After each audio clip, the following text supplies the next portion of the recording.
എത്രയോ മന്ത്രസിദ്ധരായ ആളുകൾക്ക് ഈ സംസ്കൃതം അറിയില്ല, പുരാണങ്ങൾ അറിയില്ല, ഇതിഹാസങ്ങൾ അറിയില്ല, ഇതിൻ്റെ കഥകൾ അറിയില്ല, ആരുടെയൊക്കെ ആരാന്നറിയില്ല, ഒന്നും അറിയില്ല. നാമം ജപിച്ച് പോലും ശീലമില്ലാത്തൊരു വ്യക്തി പെട്ടെന്ന് വന്നിട്ട് ഞാൻ ദക്ഷിണാമൂർത്തിയെ സങ്കല്പിച്ച് ഒരു വലിയ മന്ത്രം ജപിക്കാൻ പോകുന്നത് പറയുന്നത് യുക്തിക്ക് നിരക്കാത്താണ്.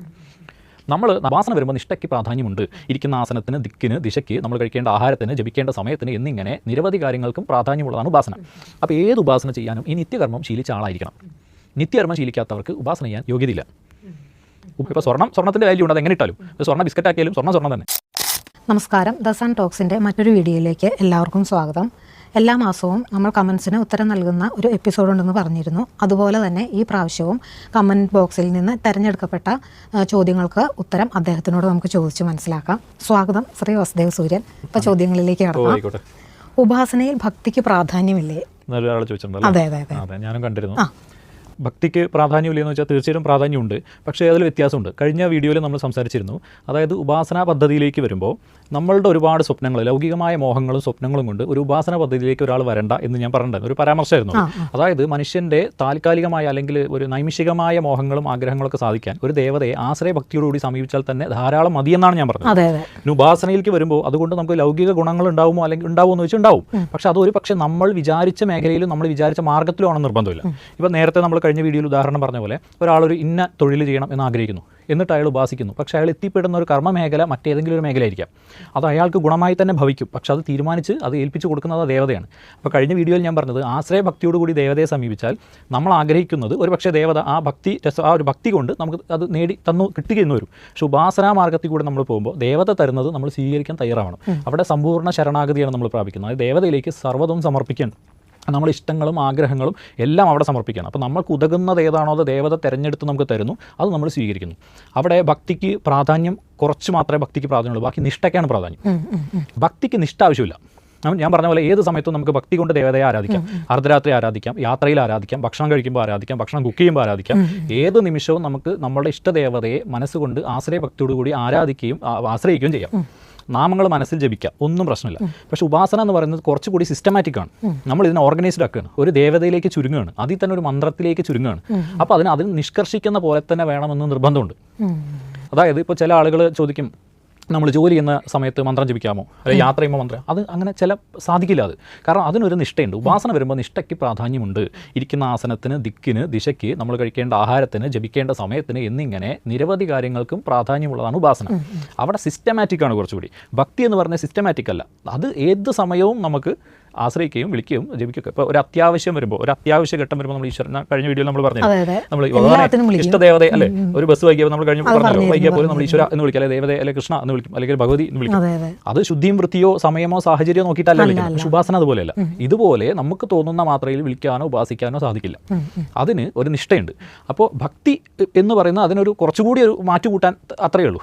മനസ്സിലായോ? ഇപ്പോൾ സ്വർണ്ണത്തിന്റെ വാല്യൂ ഉണ്ട്, അത് എങ്ങനെ ഇട്ടാലും സ്വർണ്ണ ബിസ്ക്കറ്റ് ആക്കിയാലും സ്വർണ്ണം തന്നെ. അത് ഭംഗിയുള്ള ഒരു ഓർണമെന്റ് കൂടി ആക്കി കുറച്ചുകൂടി നല്ലത് എന്ന് പറഞ്ഞ പോലെ. ഇപ്പോൾ നമ്മൾ മരുന്ന് കഴിക്കുകയാണ്, മരുന്ന് കഴിക്കുമ്പോൾ ഇത് മരുന്നാന്ന് അറിയാതെ കഴിച്ചാലും ആ മരുന്നിൻ്റെ ഫലം ചെയ്യും.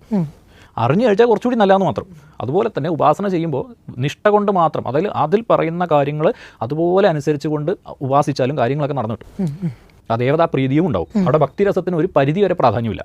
എന്നാൽ ഭക്തി കൂടി ഉണ്ടെങ്കിൽ ഒന്നുകൂടി സ്വർണ്ണത്തിന് സുഗന്ധം എന്ന പോലെ ഇരിക്കും, അല്ലേ? ഏറ്റവും സൗന്ദര്യമുള്ള ലോഹമാണ് സ്വർണ്ണം. ആ സ്വർണ്ണത്തിന് സുഗന്ധമില്ല, അതിന് സുഗന്ധം കൂടി വന്നാൽ എങ്ങനെ ഇരിക്കും എന്ന പോലെ ഇരിക്കും ഈ ഉപാസനയിൽ ഭക്തിരസം കൂടി ഉണ്ടെങ്കിൽ എന്ന പോലെ. ഇപ്പോൾ നമ്മൾ കുട്ടികൾക്ക് മരുന്ന് കൊടുക്കും, അല്ലേ? കുട്ടികൾക്ക് മരുന്ന് ഒളിപ്പിച്ചും അല്ലെങ്കിൽ ജ്യൂസാന്ന് പറഞ്ഞിട്ടും അല്ലെങ്കിൽ പൊടിപ്പിച്ച് പഞ്ചസാര ചേർത്തിട്ട് കൊടുക്കും. ഇത് മരുന്നാന്ന് കുട്ടിക്ക് അറിയില്ല, എങ്കിലും അസുഖം മാറുന്നുണ്ടല്ലോ, അല്ലേ? അതുപോലെ തന്നെ ഉപാസന ചെയ്യുന്ന ഇപ്പോൾ ഒരാൾ ഒന്നും അറിയില്ല, ദേവതയെക്കുറിച്ച് ഒന്നും അറിയില്ല. ഒരു മന്ത്രം അറിയാം, അതിന് നിഷ്ഠകൾ അറിയാം, അതിനൊരു ഗുരു ഉപദേശമുണ്ട്. മന്ത്രം അറിയുമ്പോൾ ദേവത അറിയും, ഞാൻ ആ അർത്ഥത്തിലല്ല പറഞ്ഞത്. അതിൻ്റെ കഥകളോ പുരാണങ്ങളോ അതിൻ്റെ ഐതിഹ്യങ്ങളോ ഒന്നും അറിയില്ല. ഈ മന്ത്രം അറിയാം, മന്ത്രം എങ്ങനെ അനുഷ്ഠിക്കണം എന്നറിയാം, എങ്ങനെ ജപിക്കണം എന്നറിയാം, അതിൻ്റെ രീതികളറിയാം. ഇത് മാത്രം അനുഷ്ഠിച്ച് പോയാലും അയാൾ മന്ത്രസിദ്ധനാവും. അത് കൊടുത്തോളണം എന്ന് നിർബന്ധമുണ്ട്. ആ വ്യക്തി അതിൻ്റെ പുരാണം കഥയൊന്നും പോകേണ്ട ആവശ്യമില്ല. എത്രയോ മന്ത്രസിദ്ധരായ ആളുകൾക്ക് ഈ സംസ്കൃതം അറിയില്ല, പുരാണങ്ങൾ അറിയില്ല, ഇതിഹാസങ്ങൾ അറിയില്ല, ഇതിൻ്റെ കഥകൾ അറിയില്ല, ആരുടെയൊക്കെ ആരാന്നറിയില്ല, ഒന്നും അറിയില്ല. മന്ത്രസിദ്ധരാണ്, കാര്യങ്ങൾ നടക്കുന്നുണ്ട്, അവർക്ക് അതിന് വേണ്ടുന്ന പക്വതയുണ്ട്, അതിന് ജ്ഞാനമുണ്ട്, പക്ഷെ കഥകൾ അറിയില്ല. എന്നാൽ ഈ സത്സംഗങ്ങളിലൊക്കെ കാണാം നമ്മൾ ഒരുപാട് കഥകൾ, ധ്രുവൻ്റെ കഥയും കൃഷ്ണൻ്റെ കഥയും മഹാഭാരത കഥയും മഹാഭാരത യുദ്ധവും ഒക്കെ പറയുന്ന ആളുകൾക്ക് യഥാർത്ഥത്തിൽ എന്താണ് ഈശ്വര സങ്കല്പം എന്ന് അറിഞ്ഞൂടാ. അത് കേവലം കഥയായി ചുരുങ്ങും. ഇത് കഥയല്ല, ഇതിന് കഥയൊന്നുമില്ല. ഇത് എന്ന് പറയുന്നത് ഒരു മന്ത്രം, നമ്മൾ മന്ത്രം തന്നെ ആയിത്തീരുന്ന ഒരവസ്ഥയാണ് ഉപാസന, അല്ലെങ്കിൽ ദേവത തന്നെ ആയിത്തീരുന്ന അവസ്ഥയാണ്. അതിന് നിഷ്ഠയുണ്ട്. നിഷ്ഠയ്ക്കാണ് പ്രാധാന്യം. ഭക്തി കൂടി ഉണ്ടെങ്കിൽ നമ്മൾ ഈ പറഞ്ഞ പോലെ കുറച്ചുകൂടി നല്ലത്. പക്ഷെ നിഷ്ഠ നിർബന്ധമായിട്ടും വേണം. ഭക്തി ഇല്ലെങ്കിലും കാര്യങ്ങൾ നടന്നു പോകും. അതാണ് അതിനുള്ള ഉത്തരം. അപ്പോൾ രണ്ടാമത്തെ ചോദ്യം, ചോദിച്ചോളൂ. സാധാരണക്കാർക്ക് വീടുകളിൽ ലളിത സഹസ്രനാമം ജപിക്കാമോ എന്ന് നിരവധി പേർ ചോദിച്ചിട്ടുണ്ട്. അതെ. ലളിത സഹസ്രനാമം നിരവധി പേര് ജപിക്കുന്നതാണ് ആൾറെഡി. അതെ. അത് പ്രായഭേദമന്യേ കുട്ടികൾ ഉൾപ്പെടെ, സ്ത്രീകൾ ഉൾപ്പെടെ, വീട്ടമ്മമാരുൾപ്പെടെ എല്ലാവരും ജപിക്കുന്നതാണ്. പക്ഷേ ലളിതാ സഹസ്രനാമത്തിനെ നമ്മൾ കാണുന്നൊരു കാഴ്ചപ്പാട് യഥാർത്ഥത്തിൽ വ്യത്യാസമുണ്ട്. ലളിതാ സഹസ്രനാമം കേവലമായിട്ട് പാരായണം ചെയ്യാനുള്ളതാണോ എന്ന് വെച്ച് കഴിഞ്ഞാൽ യഥാർത്ഥത്തിലല്ല, അതിൻ്റെ വിധി വേറെയാണ്. ഇനി ഇപ്പോൾ എല്ലാ മന്ത്രങ്ങളും അങ്ങനെയൊക്കെ തന്നെയാണ്. പക്ഷെ അത് കുറേയൊക്കെ സ്വാഭാവികമായിട്ട് വന്നു, ഇപ്പോൾ കോമൺ ആയിപ്പോയി. അതായത് ജനറലായിട്ട് എല്ലാവരും ഉപയോഗിക്കുന്ന ഒരു അവസ്ഥയിലേക്ക് പ്രകൃതിയിൽ ഇപ്പോൾ അത് ലയിച്ചു. അത് കുഴപ്പമില്ല. ഇപ്പോൾ നമ്മളിപ്പോൾ ഈ പഞ്ചാക്ഷര മന്ത്രമൊക്കെ ജപിക്കാൻ പ്രത്യേകിച്ച് നിഷ്ഠയൊന്നുമില്ല, അത് ഉപദേശമൊന്നുമില്ല, ആളുകൾ ജപിക്കുന്നുണ്ട്. പക്ഷെ ആളുകൾക്ക് ജപിക്കുന്നതുകൊണ്ട് മറ്റ് ദോഷങ്ങളൊന്നും ഇല്ല, അത് നടന്നു പോകുന്നുണ്ട്. ആ അർത്ഥത്തിൽ നോക്കുമ്പോൾ ലളിതാ സഹസ്രനാമം ജപിക്കുന്നതിൽ തെറ്റൊന്നുമില്ല. പക്ഷേ അതിലും നമ്മളിപ്പോൾ നേരത്തെ പറഞ്ഞ ഈ ഉപാസനയിലുള്ള പോലുള്ള ചില കാര്യങ്ങളുണ്ട്. ഒന്ന്, സംസ്കൃതത്തിലാണ് ലളിതാ സഹസ്രനാമം തയ്യാറാക്കിയിരിക്കുന്നത്. അതിൻ്റെ ഓരോ കുത്തും കോമയും ഉച്ചാരണ സഹിതം പഠിച്ച് അതിൻ്റെ അർത്ഥം പഠിച്ച് തത്വം പഠിച്ച ആൾക്ക് ഒരു 7 വയസ്സുള്ള കുട്ടിക്കും ആ പ്രായത്തിൽ പറ്റുമെങ്കിൽ ജപിക്കാം. 70 വയസ്സായാലും ഇത് സാധിക്കില്ലെങ്കിൽ ചെയ്യരുത്. ഒരാൾ ചോദിച്ചിരുന്നു, അതായത് ചെറുപ്പത്തിൽ തന്നെ ഇത് ജപിക്കാമോ അതോ പ്രായമായാലേ പറ്റുള്ളൂ എന്ന്. അപ്പം ഞാൻ പറഞ്ഞതാണ്, ചെറുപ്പത്തിൽ ഇതിൻ്റെ ഉച്ചാരണം കൃത്യമായിട്ട് മനസ്സിലാക്കി, കൃത്യമായിട്ട് ഇതിൻ്റെ അർത്ഥം മനസ്സിലാക്കി, ആ അർത്ഥം കൊണ്ട് ഉദ്ദേശിക്കുന്ന തത്വം മനസ്സിലാക്കി യഥാവിധം ജപിക്കാമെങ്കിൽ 10 വയസ്സിലും ജപിക്കാം. അർത്ഥം മനസ്സിലാക്കണമല്ലോ. നമ്മളിപ്പോൾ ഒരു കാര്യം പറയുമ്പോൾ അത് എന്താണ് എന്നുള്ളത് അറിയണം. ഇപ്പം ചില അർത്ഥം ആവശ്യമില്ലാത്ത മന്ത്രങ്ങളുണ്ട്. അർത്ഥം ആവശ്യമില്ല. ഉദാഹരണങ്ങൾ വെറും ബീജാക്ഷരങ്ങളുള്ള മന്ത്രങ്ങളുണ്ട്. അതിൽ വാക്കൊന്നുമില്ല, ദേവതയുടെ പേരുമില്ല, വെറും ഇപ്പോൾ ഐം പോലെയുള്ള ക്ലീം പോലെയുള്ള ബീജങ്ങൾ മാത്രമുള്ള. അപ്പോൾ ബാലമന്ത്രത്തിലൊന്നും വേറൊരു ദേവതയുടെ പേരൊന്നുമില്ല. അതിനർത്ഥമൊന്നും വേണ്ട, ആ ശബ്ദത്തിനാണ് പ്രാധാന്യം. ആ ശബ്ദം നമ്മൾ നിരവധി തവണ ഉച്ചരിക്കുന്ന സമയത്ത് നമ്മളിലും പ്രകൃതിയിൽ ഉണ്ടാകുന്ന മാറ്റം, ആ മാറ്റം കൊണ്ട് ഇപ്പോൾ നമ്മൾ മാഗ്നറ്റ് വയ്ക്കുമ്പോൾ ഈ ഇരുമ്പ് തരികളെല്ലാം ഒന്നിച്ച് ചേർന്ന പോലെ എനർജി അവിടെ ഒന്നിച്ച് ചേർന്നുകൊണ്ട് അത് ഗുണമായി ഭവിക്കും. പക്ഷേ ലളിതാ സഹസ്രനാമം അങ്ങനെയല്ല. അതൊരു ഒരു മഹാമന്ത്രം, അത് മാലാമന്ത്രം പോലെയുള്ളതാണ്, ഒരുപാട് മന്ത്രം. അപ്പോൾ എന്താണെന്ന് വെച്ച് കഴിഞ്ഞാൽ അതിന് നിഷ്ഠയുണ്ട്. അപ്പോൾ ഇതെന്താണ് പറയുന്നത് എന്നുള്ളതാണ്. ഭഗവതിയുടെ 1000 നാമങ്ങളാണെന്നുള്ളത്, സഹസ്രനാമങ്ങളാണെന്നുള്ളത് വസ്തുതയാണ്. പക്ഷേ എന്തുകൊണ്ട് ആ നാമം ഒന്നാമത്, എന്തുകൊണ്ട് രണ്ടാമത്, എന്തുകൊണ്ട് 1000ാമത്തെ എന്നുള്ളത് ഒരു കൃത്യമായിട്ട് നമ്മൾ മനസ്സിലാക്കണം. അപ്പോൾ ആ ദേവിയുടെ സകലമായ കാര്യങ്ങൾ, ആ ദേവിയെ സംബന്ധിച്ച കാര്യങ്ങൾ ഒരാൾക്ക് മനസ്സിലാക്കാൻ സാധിക്കും അതിൻ്റെ അർത്ഥം പഠിക്കുന്നതിലൂടെ. അങ്ങനെ പഠിച്ച് ഇനിയിപ്പോൾ അർത്ഥം അറിയില്ല എന്ന് തന്നെ വെച്ചോളൂ, ഉച്ചാരണം കറക്റ്റ് ആവണം. ഉച്ചരിക്കുന്നത് തെറ്റാണെങ്കിൽ സംസ്കൃത പദങ്ങളിൽ വലിയ അർത്ഥ വ്യത്യാസങ്ങളുണ്ടാവും. മനസ്സിലായി? അതായത് ഇപ്പോൾ എന്താ പറയുക, ഭാഷയെന്നുള്ള ഭക്ഷയെന്നാവും എന്ന് വെച്ചാൽ ഓരോ ചെറിയ അർത്ഥങ്ങൾ പോലും നമ്മൾക്ക് വിപരീത ഫലത്തെ തരാൻ സാധിക്കുന്ന വിധത്തിലുള്ള അർത്ഥ വ്യത്യാസങ്ങൾ ഉണ്ടാക്കും. ഇതൊരു സാധാരണക്കാരന് ദോഷമായി ഭവിക്കും. ഇപ്പോൾ ഒട്ടുമിക്ക ആളുകളും പറയാറുണ്ട്, ഇപ്പോൾ ലളിതാ സഹസ്രം വായിച്ചപ്പോൾ മോശം അനുഭവമുള്ള ആളുകളുണ്ട്. ഒരു പക്ഷേ ഈ ഉച്ചാരണത്തിൻ്റെ പ്രശ്നം കൊണ്ടാവണം, നമുക്കറിയില്ലല്ലോ. അപ്പോൾ ജപിക്കണമെന്നൊരാൾക്ക് ആത്മാർത്ഥമായിട്ട് ആഗ്രഹമുണ്ടെങ്കിൽ തീർച്ചയായിട്ടും ഏതെങ്കിലും ഒരു മാധ്യമത്തിലൂടെ, ഇപ്പോൾ ഗുരുപദേശം എന്നൊക്കെ പറയുന്നത് പണ്ടൊക്കെ ഈ മീഡിയ ഒന്നും ഇല്ലല്ലോ, യൂട്യൂബ് നോക്കി പഠിച്ചു വെച്ചിട്ട് കുഴപ്പമൊന്നുമില്ല. യൂട്യൂബ് നോക്കി അത് ശരിയായ ഒരു ആചാര്യൻ പറഞ്ഞ പ്രകാരം, ഒരു ആചാര്യൻ വിവരിച്ചത് കേട്ടുകൊണ്ട് അത് മനസ്സിലാക്കി പഠിച്ചു വെച്ചിട്ട് തെറ്റൊന്നുമില്ല. പണ്ട് എന്ന് പറഞ്ഞാൽ ഈ ഗുരുപദേശം എന്ന് പറഞ്ഞാൽ ഈ മീഡിയ ഒന്നും ഇല്ലല്ലോ, യൂട്യൂബ് ഇല്ല, പിന്നെ ഇന്റർനെറ്റ് പോലും ഇല്ല, പിന്നെ പുസ്തകങ്ങളൊക്കെയാണ് ഉള്ളത്. പുസ്തകങ്ങൾ നമുക്ക് ഉച്ചാരണം പറഞ്ഞു തരില്ലല്ലോ, നമ്മൾ വായിക്കണ്ടേ. പക്ഷേ യൂട്യൂബ് പോലുള്ള മാധ്യമങ്ങൾ നമുക്ക് ഉച്ചാരണം പറഞ്ഞു തരുന്നുണ്ട്. ഒരുപാട് ആചാര്യന്മാരുടെ വീഡിയോസ് യൂട്യൂബിലൊക്കെ ഉണ്ട്. അതെങ്കിലും കേട്ട് സമയമെടുത്ത് പഠിക്കണം. പഠിച്ചിട്ട് യഥാവിധം ജപിക്കാൻ സാധിക്കും, ജപിച്ചോളൂ, കുഴപ്പമില്ല. അല്ല എനിക്കത് പറ്റില്ലെങ്കിൽ വേണ്ട. നിരവധി മന്ത്രങ്ങളും നിരവധി മാലാമന്ത്രങ്ങളും നിരവധി മലയാള മന്ത്രങ്ങളും നാട്ടിൽ ഉണ്ട്, ഇവിടെ പ്രകൃതിയിലുണ്ട്. അപ്പം അതിൽ ഒരെണ്ണം കണ്ടുപിടിച്ച് ജപിച്ചാലും മതിയാവും. ഇത് ഇത്രയും ഇപ്പം സമയമില്ല. ചിലർ പറയാം എനിക്ക് സമയക്കുറവുണ്ട്, അതുകൊണ്ട് ലളിതാ സഹസ്രനാമം ഓരോ പേജ് ഓരോ ദിവസം വായിച്ചാൽ മതിയോ. അപ്പോൾ അങ്ങനെ സമയക്കുറവുള്ളവർ ചെയ്യണ്ട, അത് ചെയ്യാലോ. നമ്മൾക്ക് ഇത് ജപിക്കണമെങ്കിൽ അതിന് ഉതകുന്ന ഒരു 10-35 മിനിറ്റോളം സാവധാനത്തുള്ള ജപമാണെങ്കിൽ എടുക്കുന്നതാണ് എൻ്റെ ഒരു അറിവ്. ഒരു 30 മിനിറ്റെങ്കിലും എടുക്കും. ഈ അരമണിക്കൂർ സമയം ഒരു ദിവസം മാറ്റിവെക്കാൻ ഇല്ലെങ്കിൽ അത് വേണ്ടാന്ന് വിചാരിക്കാമല്ലോ. പകരം അത്ര തന്നെ സമയം വേണ്ടാത്ത മറ്റേതെങ്കിലും ഒരു മന്ത്രമോ നാമമോ എടുത്തിട്ട് അത് നമുക്ക് പ്രയോഗിക്കാമല്ലോ. അല്ല ഇത് തന്നെ ജപിക്കും വേണം എന്നാൽ സമയക്കുറവുണ്ട് എന്ന് പറയുന്നിടത്ത് യുക്തിയില്ല. ഇപ്പോൾ മറ്റൊരാൾ ചോദിച്ചാണ്, എനിക്ക് കുളിച്ച് തന്നെ ജപിക്കണം നിർബന്ധമുണ്ടോ? കാരണം ഞാൻ രാവിലെ ജിമ്മിൽ പോകും, അത് കഴിഞ്ഞാൽ രണ്ടാമത് കുളിക്കേണ്ടി വരും, അതുകൊണ്ട് രാവിലെ കുളിക്കാതെ ജപിച്ചിട്ട് ജിമ്മിൽ പോട്ടെ, എന്നിട്ട് വന്നാൽ ഒന്നുകൂടി കുളിക്കും. ഇത് ആരെ പറഞ്ഞവരോട് ജപിക്കാം? അതായത് രാവിലെ എണീറ്റ് 5 മണിക്ക് ജപിക്കണം എന്നാണ് പറയണേ. അപ്പോൾ 5 മണിക്ക് ജപിക്കാൻ വേണ്ടിയിട്ട് ഇദ്ദേഹം കുളിച്ചാൽ ഇദ്ദേഹത്തിന് കഴിഞ്ഞാൽ ജിമ്മിൽ പോകണമെന്ന്. അപ്പോൾ ജിമ്മിൽ പോയി വന്നാൽ 2 പ്രാവശ്യം വീണ്ടും കുളിക്കണമല്ലോ. അപ്പോൾ ഈ 2 കുളി ഒരുമിച്ചാക്കാൻ, 2 കുളി ഒരു ദിവസം കുളിക്കാൻ പറ്റാത്തതുകൊണ്ട് രാവിലെ ഇത് കുളിക്കാതെ പോകാമോ, ജപിക്കാമോ എന്നാണ് ഇദ്ദേഹം ചോദിക്കുന്നത്. ഇനി അല്ല അല്ലെങ്കിൽ ഇങ്ങനെ ചെയ്തൂടെ, രാവിലെ ജിമ്മിൽ പോയി വന്നിട്ട് കുളിച്ചിട്ട് ജപിച്ചിട്ട് ഓഫീസിൽ പോയി എന്താ ചെയ്തു. അപ്പോൾ ആളുകൾക്ക് യുക്തിയില്ല. ഇത് നമ്മൾ പറയുമ്പോൾ നമ്മളോട് വിരോധം തോന്നരുത്. എൻ്റെ ഒരു സംശയം ചോദിക്കുകയാണെങ്കിൽ വൈകുന്നേരം ലളിത സഹസ്രനാമം ചൊല്ലിയെന്ന് വെച്ചാൽ കുഴപ്പമില്ല. വൈകിട്ട് ജപിക്കുന്നതിൽ തെറ്റില്ല, പിന്നെ രാവിലെ ജപിക്കുന്നതിൽ തെറ്റില്ല. ഇനി ഉച്ചയ്ക്ക് ജപിച്ചാലും തെറ്റൊന്നുമില്ല. ഉച്ചയ്ക്ക് ഇപ്പോൾ മഹാക്ഷേത്രങ്ങളൊക്കെ ഉച്ചയ്ക്ക് തുറന്നിരിക്കുന്നില്ല, ദേവത ഉച്ചയ്ക്ക് കിടന്നുറങ്ങുന്നില്ല നമ്മുടെ പോലെ.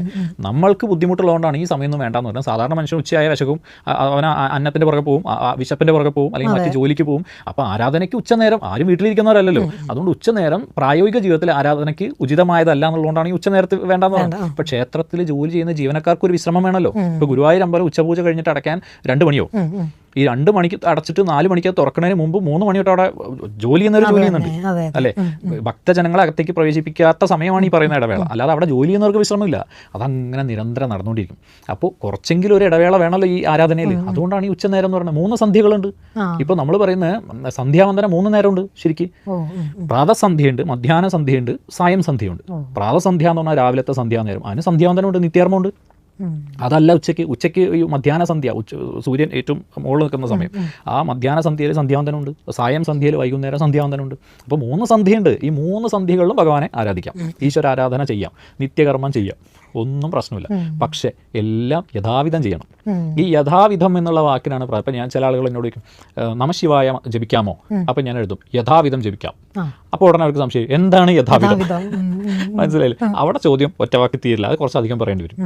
അപ്പോൾ ഒരു കാര്യം ചെയ്യാൻ തീരുമാനിച്ചാൽ അത് നമ്മുടെ നിത്യജീവിതത്തിലായാലും ശരി, മന്ത്രജപത്തിൻ്റെ കാര്യം മാറ്റിയെടുത്തു, നിത്യജീവിതത്തിലായാലും ശരി, അത് അതിൻ്റെ മുറയ്ക്ക് ചെയ്യുന്നതല്ല എൻ്റെ യുക്തി അല്ലേ. നിങ്ങൾ ഏത് ജോലിക്ക് പോയാലും നിങ്ങൾ കൃത്യമായിട്ട് ആ സിസ്റ്റം നിഷ്കർഷിക്കുന്ന പോലെ ജോലി ചെയ്തിട്ടില്ലെങ്കിൽ നിങ്ങൾക്ക് അവിടുന്ന് ഒരു രക്ഷയില്ല. അത് ചെയ്യാതെ ആരും ശമ്പളമൊന്നുമില്ല, ശരിയല്ലേ? ഒരു ബാങ്കിൽ കണക്ക് ഇങ്ങനെയൊക്കെ മതിയോ എന്ന് വെച്ചാൽ ആരെങ്കിലും സമ്മതിക്കോ? പോലീസ് സ്റ്റേഷനിൽ സമ്മതിക്കോ? അല്ലെങ്കിൽ പിന്നെ ആശുപത്രിയിൽ സമ്മതിക്കോ? ഇത്രയൊക്കെ മതിയെന്ന്. ഇതിൽ മാത്രം എന്താ ഇത്രയൊക്കെ മതിയോ എന്നുള്ള ചോദ്യം.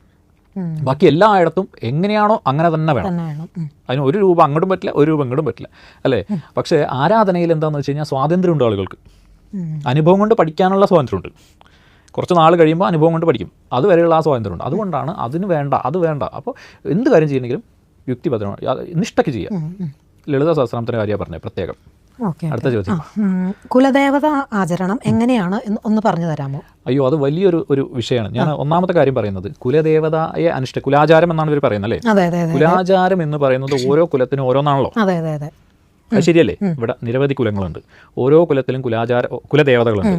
ആ ഓരോ കുലദേവതയ്ക്കും വ്യത്യസ്തമായ കുലാചാരങ്ങളാണുള്ളത്. അപ്പം ഇത് ഏത് കുലാന്നറിയാതെ നമുക്കിത് കോമൺ ആയിട്ട് പറയാൻ സാധിക്കുമോ? പറ്റില്ല. ഇപ്പോൾ ഒരാൾ പറയുകയാണ് ഇന്ന കുലത്തിൻ്റെ എന്ന്, അതിൽ പോലും വ്യത്യാസമുണ്ട്. ഇപ്പോൾ ഉദാഹരണം നായർ കുലത്തിൻ്റെ ഒരു കുലാചാരം എങ്ങനെയാണെന്ന് ചോദിച്ചാൽ അതിൽ പോലും ഭേദങ്ങളുണ്ട്. എല്ലാവരുടെയും എല്ലാ നായർ കുടുംബങ്ങളുടെയും കുലദേവത ഭുവനേശ്വരി തന്നെയാണെന്നില്ല, ചിലടത്ത് മറ്റ് സങ്കല്പങ്ങളുള്ളതുമുണ്ട്. അപ്പോൾ ഏതാണ് കുലമെന്നും ഏതാണ് കുലദേവത എന്നും അവിടുത്തെ സമ്പ്രദായം എന്താണെന്നും അറിയാതെ ദൂരെ നിന്ന ഒരാൾക്ക് ആ കുലദേവതയുടെ ആചരണം അല്ലെങ്കിൽ അനുഷ്ഠാനം എങ്ങനെയോ പറഞ്ഞു കൊടുക്കാൻ ഒരു നിർവാഹമില്ല. അത് ആരാണോ അത് ഉണ്ടാക്കിയത് ആ സിസ്റ്റത്തിൽ അകപ്പെട്ട ഒരാളോട്, ഉൾപ്പെട്ട ഒരാളോട് ചോദിച്ച് മനസ്സിലാക്കുന്നതായിരിക്കും യുക്തി. കാരണം എന്താണെന്ന് വെച്ച് കഴിഞ്ഞാൽ 25 കിലോമീറ്റർ നമ്മൾ യാത്ര ചെയ്യുമ്പോഴും ഓരോ സമ്പ്രദായങ്ങൾ വ്യത്യാസമുണ്ട്, എല്ലാത്തിനും വ്യത്യാസമുണ്ട്. വിഷുക്കണി വെക്കുന്നതിൽ പോലും വ്യത്യാസമുണ്ട്, ഓണത്തിൻ്റെ ആചരണത്തിൽ വ്യത്യാസമുണ്ട്. ചില വിഷുവിനൊക്കെ ചില കാസർഗോഡ് പോലുള്ള ചില ഭാഗങ്ങളിലൊക്കെ മത്സ്യമാംസാദികളെ കൊണ്ടൊക്കെ ആണ് സാധ്യം. എന്നാൽ ഇപ്പോൾ ഇവിടെയൊന്നും നമുക്ക് ഒന്നും അത് സങ്കല്പിക്കാൻ പോലും പറ്റില്ല. അപ്പോൾ ഓരോ സാമ്പ്രദായിക വ്യത്യാസങ്ങൾ എല്ലായിടത്തും ഉണ്ട്. അപ്പോൾ അവനവൻ്റെ സമ്പ്രദായത്തിൽ ചെയ്താൽ മതി. അപ്പോൾ ആ സമ്പ്രദായത്തിൽ ഉള്ളവരോടേ ചോദിക്കാൻ പറ്റുള്ളൂ. ഇപ്പം എൻ്റെ സമ്പ്രദായം എങ്ങനെയാണ് എന്നിരിക്കട്ടെ, ഈ മറ്റൊരു ജില്ലയിലെ അല്ലെങ്കിൽ മറ്റൊരു ദേശത്തെ മറ്റൊരു കുലത്തിലെ സമ്പ്രദായം അതല്ല. അപ്പോൾ എനിക്കത് ഉപദേശിക്കാൻ പറ്റുമോ? അല്ലെങ്കിൽ പിന്നെ ഇങ്ങനെ പറയണം, വിശദമായിട്ട് ഒക്കെ ചോദിക്കണം. അതായത് ഇങ്ങനെയാണ്, ഇന്ന ദേശത്താണ്, ഇന്ന സമുദായക്കാരാണ്, ഇന്നതാണ് കുലദേവത, ഇന്നെ പോലെയൊക്കെയാണ് ആചരിക്കുന്നത്, അതിലെന്തെങ്കിലും തെറ്റുണ്ടോ, ഇത് ശരിയാണെന്നൊക്കെ ചിലപ്പോൾ കുറച്ചെങ്കിലും നമ്മുടെ ഒരു ചെറിയ അറിവ് കൊണ്ട് പറഞ്ഞു കൊടുക്കാൻ പറ്റിയെന്ന് വരും. അല്ലാതെ കോമൺ ആയിട്ട് കുലാചാരം ചെയ്യേണ്ടത് എങ്ങനെയാണെന്ന് വെച്ച് കഴിഞ്ഞാൽ ഏത് കുലം, ഇപ്പോൾ അസുഖത്തിന് ചികിത്സിക്കേണ്ടത് എങ്ങനെയാണെന്ന് വെച്ച് കഴിഞ്ഞാൽ ഏത് അസുഖം എന്നറിയില്ലല്ലോ, ഏത് അസുഖം എന്നറിയില്ല, എവിടെ അസുഖം എന്നറിയില്ല, ആർക്കാ അസുഖം എന്നറിയില്ല, ഏത് പ്രായക്കാരനാണെന്നറിയില്ല എന്ന് ചോദിക്കും പോലെയാണിത്. കുലാചാരം എങ്ങനെയാണെന്ന് വെച്ചാൽ അസുഖത്തിന് ചികിത്സിക്കുന്നത് എങ്ങനെ എന്ന് ചോദിക്കുന്ന പോലെ ഇരിക്കും. അപ്പോൾ അത് എന്താണെന്ന് വെച്ച് കഴിഞ്ഞാൽ ഞാൻ കുറച്ചുകൂടി ചോദിച്ച ആളുടെ ഇതിനെ ഞാൻ മാനിച്ചുകൊണ്ട് പറയുകയാണ്, നിങ്ങളുടെ കുടുംബത്തിലെ അല്ലെങ്കിൽ സമാനമായ ആ ഒരു കുലത്തിലെ ആചാര്യന്മാരോട് അല്ലെങ്കിൽ പ്രായം ചെന്നവരോട് ചോദിച്ച് മനസ്സിലാക്കുക. അല്ലെങ്കിൽ അതിൽപ്പെട്ട ആചാര്യന്മാരുണ്ടാവും അല്ലേ, അതേ എല്ലാ കുലത്തിലും അതിൻ്റെതായ ആചാര്യന്മാരുണ്ടാവും. അപ്പോൾ അവരോട് ചോദിച്ച് മനസ്സിലാക്കി ചെയ്യുന്നതാണ് യുക്തി. അത് നമുക്കത് നേരിട്ട് പറഞ്ഞു തരാൻ നിർവാഹമില്ല. അതാണ് പറയാനുള്ളത്. അപ്പോൾ അടുത്ത ചോദ്യം, ആയിക്കോട്ടെ. നാഗാരാധനയെ കുറിച്ച് പറഞ്ഞു തരാമോ എന്ന് നിരവധി പേർ ചോദിച്ചിട്ടുണ്ട്. ഈ കുലാചാരത്തിൻ്റെ അതേ കാര്യം തന്നെ പറയാനുള്ളത്. സർപ്പാരാധന വിവിധ നാടുകളിൽ വിവിധ സ്ഥലങ്ങളിൽ വിവിധങ്ങളായ രീതിയിലാണ് ചെയ്യുന്നത്. പിന്നെ സർപ്പാരാധന എന്ന് പറയുന്നത് വളരെ പ്രധാനപ്പെട്ട അല്ലെങ്കിൽ കോംപ്ലിക്കേറ്റഡ് ആയ അതീവ ശ്രദ്ധ വേണ്ടുന്ന ആചാര്യ ഉപദേശം വേണ്ടുന്ന പഠിച്ച് ചെയ്യേണ്ട ഒരു കാര്യമാണ്. കാരണം സർപ്പൻ്റ് എനർജി എന്ന് പറയുന്ന സർപ്പത്തിൻ്റെ ആ ഒരു ഊർജ്ജം എന്ന് പറയുന്നത് നമ്മളുടെ സമസ്ത കാര്യങ്ങളിലും നമ്മളെ സ്വാധീനിക്കാൻ ശേഷിയുള്ളതാണ്. ഒരാളുടെ ജീവിതം മുതൽ അയാളുടെ എന്താ പറയുന്ന കുടുംബജീവിതം മുതൽ സന്താനോൽപത്തി മുതൽ അദ്ദേഹത്തിൻ്റെ സഞ്ചാര സ്വാതന്ത്ര്യത്തിനെ പോലും നിർത്താൻ, അതായത് ബ്രേക്ക് ചെയ്യാൻ സാധിക്കുന്നതാണ് ഈ സർപ്പകോപം എന്നൊക്കെ പറയും. അപ്പോൾ അതിന് ഒരുപാട് ഡീപ്പായ വിഷയങ്ങളാണ്. എന്തിനാ ഇപ്പോൾ സർപ്പാരാധനയെക്കുറിച്ച് ചെയ്തിട്ട്, എന്തിനാ ഇപ്പോൾ അത് അറിഞ്ഞിട്ട്? സർപ്പാരാധന നേരിട്ട് പഠിക്കാൻ പറ്റിയതല്ല. ഇനിയിപ്പോൾ അത് പഠിച്ച് ചെയ്യണമെങ്കിൽ അതിന് ബാക്കിയുള്ള കുറേ ഉണ്ട്. ഇപ്പോൾ നമുക്കൊരു കുട്ടിയെ നേരിട്ട് കൊണ്ടുപോയിട്ട് ഡിഗ്രി ക്ലാസ് ഇരുത്താൻ പറ്റില്ലല്ലോ. 5ാം ക്ലാസ്സിൽ ഇരിക്കാനുള്ള യോഗ്യത 4ാം ക്ലാസ് പാസ്സാവുക എന്നുള്ളതാണ്, അല്ലേ? 10ാം ക്ലാസ് ഇരിക്കാനുള്ള യോഗ്യത 9ാം ക്ലാസ് പാസ്സാവുക എന്നുള്ളത്. അപ്പോൾ ഇതിങ്ങനെ ക്രമമായിട്ട് വന്നുകൊണ്ടിരിക്കും. ആ ക്രമമായ പദ്ധതിയിലൂടെ നമ്മൾ പോകണം. ആ ക്രമമായ പദ്ധതിയിലൂടെ പോയി അവിടെ എത്തണം. ആ എത്തുന്നവരെ നമുക്ക് ഷോർട്ട് കട്ട് ചെയ്യാൻ പറ്റില്ല. അപ്പോൾ ആദ്യം പൂജ പഠിക്കണം, സന്ധ്യാവന്തനം പഠിക്കണം. സന്ധ്യാവന്തനം പഠിച്ചാൽ ഗണപതി പൂജ പഠിക്കണം, ഗണപതി ഹോമം പഠിക്കണം, വിഷ്ണു പൂജ പഠിക്കണം, ശിവപൂജ പഠിക്കണം. അങ്ങനെ പോയിട്ട് അതിൻ്റെ കുറച്ച് അങ്ങേയറ്റം ഒരു സിലബസിലാണ് ഈ സർപ്പാരാധന വരുന്നത്, നാഗപൂജ, സർപ്പാരാധനയൊക്കെ വരുന്നത്. അപ്പോൾ അവിടം വരെ എത്തണ്ടേ? അല്ലാതെ അവിടം വരെ എത്തിയ ഒരാൾ നേരിട്ട് ഇത് പറഞ്ഞു കൊടുക്കാൻ നിർവാഹമുണ്ടോ? ഇല്ല. ഇപ്പം ഞാൻ ഒരു 5ാം ക്ലാസ്സിൽ പഠിക്കുന്ന കുട്ടിയെ വിളിച്ചിരുത്തിയിട്ട് ഡിഗ്രി ക്ലാസ് പഠിപ്പിച്ചു കൊടുത്തിട്ട് കാര്യമുണ്ടോ? ഇല്ല. അല്ലെങ്കിൽ ആ കുട്ടിക്ക് അതുകൊണ്ട് പ്രയോജനമുണ്ടോ? അല്ലെങ്കിൽ ഞാനത് ഉപദേശിക്കുന്നിടത്ത് അർത്ഥമുണ്ടോ? ഇല്ല. അപ്പോൾ സർപ്പാരാധനയെ കുറിച്ച് പറയാമോ എന്ന് വെച്ച് കഴിഞ്ഞാൽ അതെന്താണെന്നുള്ളതായിരിക്കും ചിലപ്പോൾ ചോദിച്ചിട്ടുണ്ടാവുക. ഇനി അങ്ങനെയാണെങ്കിൽ ഇതിൻ്റെ രണ്ടാമത്തെ ഭാഗം ഞാൻ പറയാം. സർപ്പാരാധന എങ്ങനെയാണെന്ന് പറയാമോ എന്നാണോ, ഇനി അതിനെക്കുറിച്ച് പറയാമോ എന്നാണോ എന്ന് കുറിച്ച് പറയാം. അതെ, അങ്ങനെയാണെങ്കിൽ അങ്ങനെ ആരാധനയെക്കുറിച്ച് അതെന്താണ് അതിൻ്റെ കാര്യം, കോൺസെപ്റ്റ് എന്നാണ് ഉദ്ദേശിച്ചെങ്കിൽ തീർച്ചയായിട്ടും നമുക്ക് മറ്റൊരു വീഡിയോ ആയിട്ട് ചെയ്യാം. അതിൻ്റെ 2 തലവും പറയണമല്ലോ. അദ്ദേഹത്തെ ഉദ്ദേശിച്ചത് നമുക്ക് അറിയാത്തതുകൊണ്ടാണ് തരം തിരിച്ച് പറയുന്നത്. സർപ്പാരാധനയുടെ പ്രത്യേകത, ആവശ്യം അല്ലെങ്കിൽ അതിൻ്റെ പ്രാധാന്യവും അതിൻ്റെ രീതികളും, എന്താണ് ഇതിൻ്റെ ഒറിജിൻ, എവിടുന്നാണ് ഇത് വന്നത് എന്നുള്ള എല്ലാ കാര്യങ്ങളും വിശദമായിട്ട് ഒരു വീഡിയോയിൽ നമുക്ക് തീർച്ചയായിട്ടും ചെയ്യാം. ആരാധനയെക്കുറിച്ച്, ആരാധനാ രീതിയല്ല, ആരാധനയെക്കുറിച്ച് അത് ചെയ്യാം തീർച്ചയായിട്ടും. അങ്ങനെയാണ്. പിന്നെ മന്ത്രങ്ങൾക്ക് വിപരീത ഫലങ്ങളുണ്ടോ? മന്ത്രങ്ങൾക്ക് വിപരീത ഫലങ്ങളുണ്ടോ? തീർച്ചയായിട്ടും എല്ലാത്തിനും വിപരീത ഫലമുണ്ട്, അല്ലേ? എല്ലാ കാര്യങ്ങൾക്കും വിപരീത ഫലമുണ്ട്. ഒരു വാക്കിനുണ്ട്, പിന്നെ സകല കാര്യങ്ങൾക്കുണ്ട്. അത് എങ്ങനെ പ്രയോഗിക്കുന്നു എന്നുള്ളതിനനുസരിച്ചിരിക്കും. ഇപ്പോൾ നമ്മളൊരു കത്തി ഉപയോഗിക്കുന്ന പോലെ നമ്മൾ കത്തി വെച്ച് കരക്കരിയുന്നു. അത് ഒരു പക്ഷേ നമ്മൾ അശ്രദ്ധ കൊണ്ട് കയ്യിൽ തട്ടി നമ്മുടെ കൈ തന്നെ മുറിയാനും സാധ്യതയുണ്ട്. അതാണ് അതിൻ്റെ വിപരീത ഫലം. നമ്മൾ നടക്കുന്നു, അശ്രദ്ധമായിട്ട് നടന്നാൽ തട്ടി വീഴാൻ സാധ്യതയുണ്ട് അതാണ് അതിൻ്റെ വിപരീത ഫലം. അപ്പോൾ നടക്കുക എന്ന് പറയുന്നത് ഒരു അപകടം പിടിച്ച കാര്യമല്ല, പക്ഷേ അശ്രദ്ധ കൊണ്ട് അത് അപകടം പിടിച്ച കാര്യമായേക്കാം. എന്നുപോലെ സമസ്ത കാര്യങ്ങൾക്ക് വിപരീത ഫലമുണ്ട്, അല്ലേ? വിമാനത്തിൽ പോകുന്നില്ല ആളുകൾ, വിമാനം അവിടെ ഉണ്ടാകുന്നുണ്ടല്ലോ, എന്നിട്ട് ആളുകൾ പോകുന്നുണ്ട്. അപ്പോൾ അതാണ് അതിൻ്റെ വിപരീത ഫലം. അശ്രദ്ധ കൊണ്ട് ഒരു സൽക്കാര്യം, അതായത് നമുക്കൊരു നല്ല കാര്യം വിപരീതമായിട്ട് ഭവിക്കാൻ സാധ്യതയുണ്ട്. അപ്പോൾ അശ്രദ്ധ കുറച്ചുകൊണ്ട് വേണം എല്ലാ കാര്യങ്ങളും ചെയ്യാനായിട്ട്. അതുപോലെ മന്ത്രജപവും മന്ത്രം കൊണ്ടുള്ള പ്രയോഗങ്ങളും എല്ലാം തന്നെ അശ്രദ്ധമായിട്ട് ചെയ്യാൻ പാടില്ല. ഒറ്റ വാക്കി പറയുകയാണെങ്കിൽ എന്താണോ പ്രമാണത്തിലുള്ളത് അത് അതുപോലെ ചെയ്യണം. ഇപ്പം ചില ആളുകൾ പറയേണ്ടത് വലിയ വലിയ മന്ത്രങ്ങൾ എടുത്തിട്ട് ഞാൻ ദക്ഷിണാമൂർത്തിയെ ഗുരുവായിട്ട് സങ്കല്പിച്ചാണ് ചെയ്യുന്നത്, ഞാൻ പിന്നെ എന്താ പറയുക ഭഗവതിയെ ഗുരുവായിട്ട് സങ്കല്പിച്ചാണ് ചെയ്യുന്നത്. നമ്മളെ സങ്കല്പിച്ചിട്ടല്ലേ ഉള്ളൂ. ഭഗവാൻ പറഞ്ഞോ ഞാൻ നിൻ്റെ ഗുരു എന്ന്? പറഞ്ഞിട്ടില്ലല്ലോ. ഇപ്പോൾ ഞാനിപ്പോൾ എന്നെ ഒരാൾ പറയും, എന്നെ ഒരാൾ ഇപ്പോൾ ഒരു വേറെ നാട്ടിലുള്ള ഒരാൾ എന്നെ ഗുരുവായിട്ട് സങ്കല്പിച്ച് അദ്ദേഹമാണ് ജപിച്ചുകൊണ്ടായോ? അയാളെ ശിഷ്യനായിട്ട് ഞാനോട് സ്വീകരിക്കണ്ടേ? എന്നിട്ട് ഞാൻ ഉപദേശം അദ്ദേഹത്തിന് കൊടുക്കണ്ടേ? ആ ഉപദേശം അവിടെ എത്തണ്ടേ? എന്നിട്ട് അദ്ദേഹം തിരുത്തണ്ടേ? അപ്പോഴല്ലേ ഒരു ഗുരു ശിഷ്യ ബന്ധം ഫോം ആവുള്ളൂ. അപ്പോൾ ഒരു നിമിത്തങ്ങളെ നിരീക്ഷിക്കാതെ, ഞാൻ എപ്പോഴും പറയുന്നൊരു വാക്കാണ്, നിമിത്തങ്ങളെ നിരീക്ഷിക്കാതെ ഇതിലൊരു ശീലമൊന്നും, ഒരു നാമം ജപിച്ച് പോലും ശീലമില്ലാത്തൊരു വ്യക്തി പെട്ടെന്ന് വന്നിട്ട് ഞാൻ ദക്ഷിണാമൂർത്തിയെ സങ്കല്പിച്ച് ഒരു വലിയ മന്ത്രം ജപിക്കാൻ പോകുമെന്ന് പറയുന്നത് യുക്തിക്ക് നിരക്കാത്തതാണ്. നമ്മൾ നാമം ജപിച്ച് തുടങ്ങി ചെറിയ ചെറിയ ഈ മന്ത്രങ്ങളൊക്കെ ജപിച്ച് ശീലിച്ച്, അല്ലെങ്കിൽ കൃത്യമായിട്ട് രാവിലെയോ വൈകിട്ടോ അല്ലേ ദൈവം കത്തിച്ച് ആ ഒരു പാറ്റേണിൽ പോകുന്ന വ്യക്തിക്ക് അത് മനസ്സിൽ ഉരുത്തിരിഞ്ഞ് വരും, എന്ത് ചെയ്യണം അടുത്തത്. അല്ലെങ്കിൽ അദ്ദേഹത്തിന് മുമ്പിൽ ഒരു ഗുരു വന്നു ചേരും, ആരെങ്കിലുമൊക്കെ വരും. ആ വന്നില്ലെങ്കിൽ നമ്മൾ ആരും ഒരു മണ്ഡലം വരെ എത്തിയിട്ടില്ല എന്നാണ് അർത്ഥം. ഇപ്പോൾ ചില ആളുകൾ പറഞ്ഞ ഗുരു ഇല്ലെങ്കിൽ ഗുരു ഉപദേശം ആവശ്യമില്ലാത്ത രീതിയിൽ നിലവിൽ ആരാധന തുടങ്ങും. ഗുരു ഉപദേശം ആവശ്യമില്ലാത്ത രീതിയിൽ ആവുന്ന പോലെ നാമം ജപിച്ചുകൊണ്ട് ആരാധിച്ചാൽ കുറച്ച് നാൾ കഴിയുമ്പോൾ ആ മന്ത്രം ജപിക്കാനുള്ള ഗുരു അല്ലെങ്കിൽ ഉപദേശിക്കാനുള്ള ഗുരു നമ്മൾ എത്തിച്ചേരും. ഒരു സ്റ്റേജ് വരുമ്പോൾ അത് വരും. ആ സ്റ്റേജ് വരുന്നവരെ നമ്മൾ ക്ഷമയോടെ കാത്തിരിക്കുക, വീണ്ടും വീണ്ടും ശക്തമായിട്ട് ആഗ്രഹിക്കുക, തീർച്ചയായിട്ടും വരും. അല്ലെ നമ്മൾ ഷോർട്ട് കട്ട് ചെയ്യാൻ പോകരുത്. ആദ്യമേ പോയിട്ട് എനിക്ക് വലിയ ഒരു എന്താ പറയുക, നമ്മൾ അതൊരു അതിമോഹം ഒന്നിലും പാടില്ല, ഉപാസനയിൽ തീരെയും പാടില്ല, ഇവിടെ അത്യാഗ്രഹവും പാടില്ല, സ്വജനപക്ഷപാതവും പാടില്ല. ഒന്നും പാടില്ല. സമത്വമായിരിക്കണം. എല്ലാം സമമായിട്ട് കാണുന്നവരാണ് സ്വാമി എന്ന് പറയുന്നത്. നമ്മൾ സുഖ ദുഃഖങ്ങളെയും ശത്രുക്കളെയും മിത്രങ്ങളെയും എല്ലാം സമം. ഇന്ന് ഒരു കാര്യം ഇങ്ങനെയായോ, ശരി, അതും ഓക്കെ. ഇത് ഇന്ന് ഇങ്ങനെ നേട്ടണ്ടായോ, അതും ശരി. ഈ രണ്ടിനെയും സുഖ ദുഃഖങ്ങളെ ഏറ്റക്കുറച്ചിലില്ലാതെ സമമായിട്ട് കാണുന്നവനെയാണ് നമ്മൾ സ്വാമി എന്ന് വിളിക്കുന്നത്. അദ്ദേഹത്തിന് ഒരു കാര്യത്തിൽ, ഒരു നേട്ടത്തിൽ ഒരു അമിതമായ സന്തോഷവും ഇല്ല, ഒരു നഷ്ടത്തിൽ അമിതമായ ദുഃഖവുമില്ല. ആ ഒരു സമത്വം, ഒരു ഒറ്റ വര വരച്ചിട്ട് ആ വരയിലാണ് നടത്തം, ആ വരയിലാണ് ജീവിതം. ഇത് സാധിക്കില്ലെങ്കിൽ ഇതിന് പോവാതിരിക്കുന്നതാണ് ഉചിതം. അവിടെ കനത്ത തിരിച്ചടി. നമ്മളിത് പറയുന്ന സമയത്ത് ആളുകൾക്ക് ഒരുപാട് ഒരു ബുദ്ധിമുട്ടുണ്ടാകുന്നുണ്ട് എനിക്ക് മനസ്സിലായി. കാരണം വെച്ചാൽ പലരും പല മന്ത്രങ്ങളും പല കാര്യങ്ങളും പല ഉപാസനയൊക്കെ തുടങ്ങിയിട്ടുണ്ടാവും. ഞാൻ ഈ പറഞ്ഞ പോലെ പോലും തുടങ്ങിയിട്ടുണ്ടാവും. അപ്പോൾ അവരിത് പ്രതീക്ഷയോടുകൂടി തുടങ്ങിയതായിരിക്കും. അപ്പോഴായിരിക്കും നമ്മൾ ഈ പറയുന്നത് ഇതിങ്ങനെ ചെയ്യരുത്, അങ്ങനെ ചെയ്യരുത്. ഈ പറയുന്നത് അവരെ നിരുത്സാഹപ്പെടുത്താനല്ല, അത് കേൾക്കുന്നവർ പ്രത്യേകം ശ്രദ്ധിക്കണം. നിങ്ങളെ നിരുത്സാഹപ്പെടുത്താനല്ല, വലിയൊരു അപകടത്തിൽ നിന്നോ അല്ലെങ്കിൽ വലിയൊരു നഷ്ടത്തിൽ നിന്നോ നിങ്ങൾ തിരിച്ചറിഞ്ഞ് അതിന് വേണ്ടുന്ന കാര്യങ്ങൾ ചെയ്യാൻ വേണ്ടി. അപ്പം മന്ത്രം ജപിക്കേണ്ടതെന്ന് ആരും പറയുന്നില്ല. ഒന്നുകൂടി നോക്കണം, ഇത് ശരിയാണോ, ഞാൻ ചെയ്യുന്നത് ശരിയാണോ, അല്ലെങ്കിൽ പരിചയമുള്ളവരോട് ചോദിക്കണം, അറിയാവുന്നവരോട് ചോദിക്കണം, തേടി കണ്ടുപിടിക്കണം. എന്നിട്ട് അതിൻ്റെ നിഷ്ഠ അറിഞ്ഞ് ചെയ്തോളൂ. ചെയ്യേണ്ടെന്ന് ആരും പറയും. ഇത് ആരുടെ കുത്തകയൊന്നുമല്ല. പല ആൾക്കും ഒരു ചിന്തയുണ്ട്, ഇതൊക്കെ ചില ആളുകളുടെ മാത്രം കുത്തകയാണോ, ഞങ്ങൾക്ക് എന്താ പാടില്ലേ? ആവാം. പഠിച്ച് ഇപ്പോൾ ഒരാൾ പറഞ്ഞു ക്ഷേത്രപൂജ ചെയ്യാൻ എല്ലാവർക്കും സാധിക്കണമെന്ന്, എല്ലാവർക്കും പോയിട്ട് വിഗ്രഹം തൊടാൻ പറ്റണമെന്ന്. അതെങ്ങനെ പറ്റുക? തൊടാം, പഠിച്ചോ, തന്ത്രം പഠിച്ചോ, ഒരു പോയിട്ട് 5 വർഷം പഠിച്ചോ തന്ത്രം, കുഴപ്പമൊന്നുമില്ല അല്ലേ?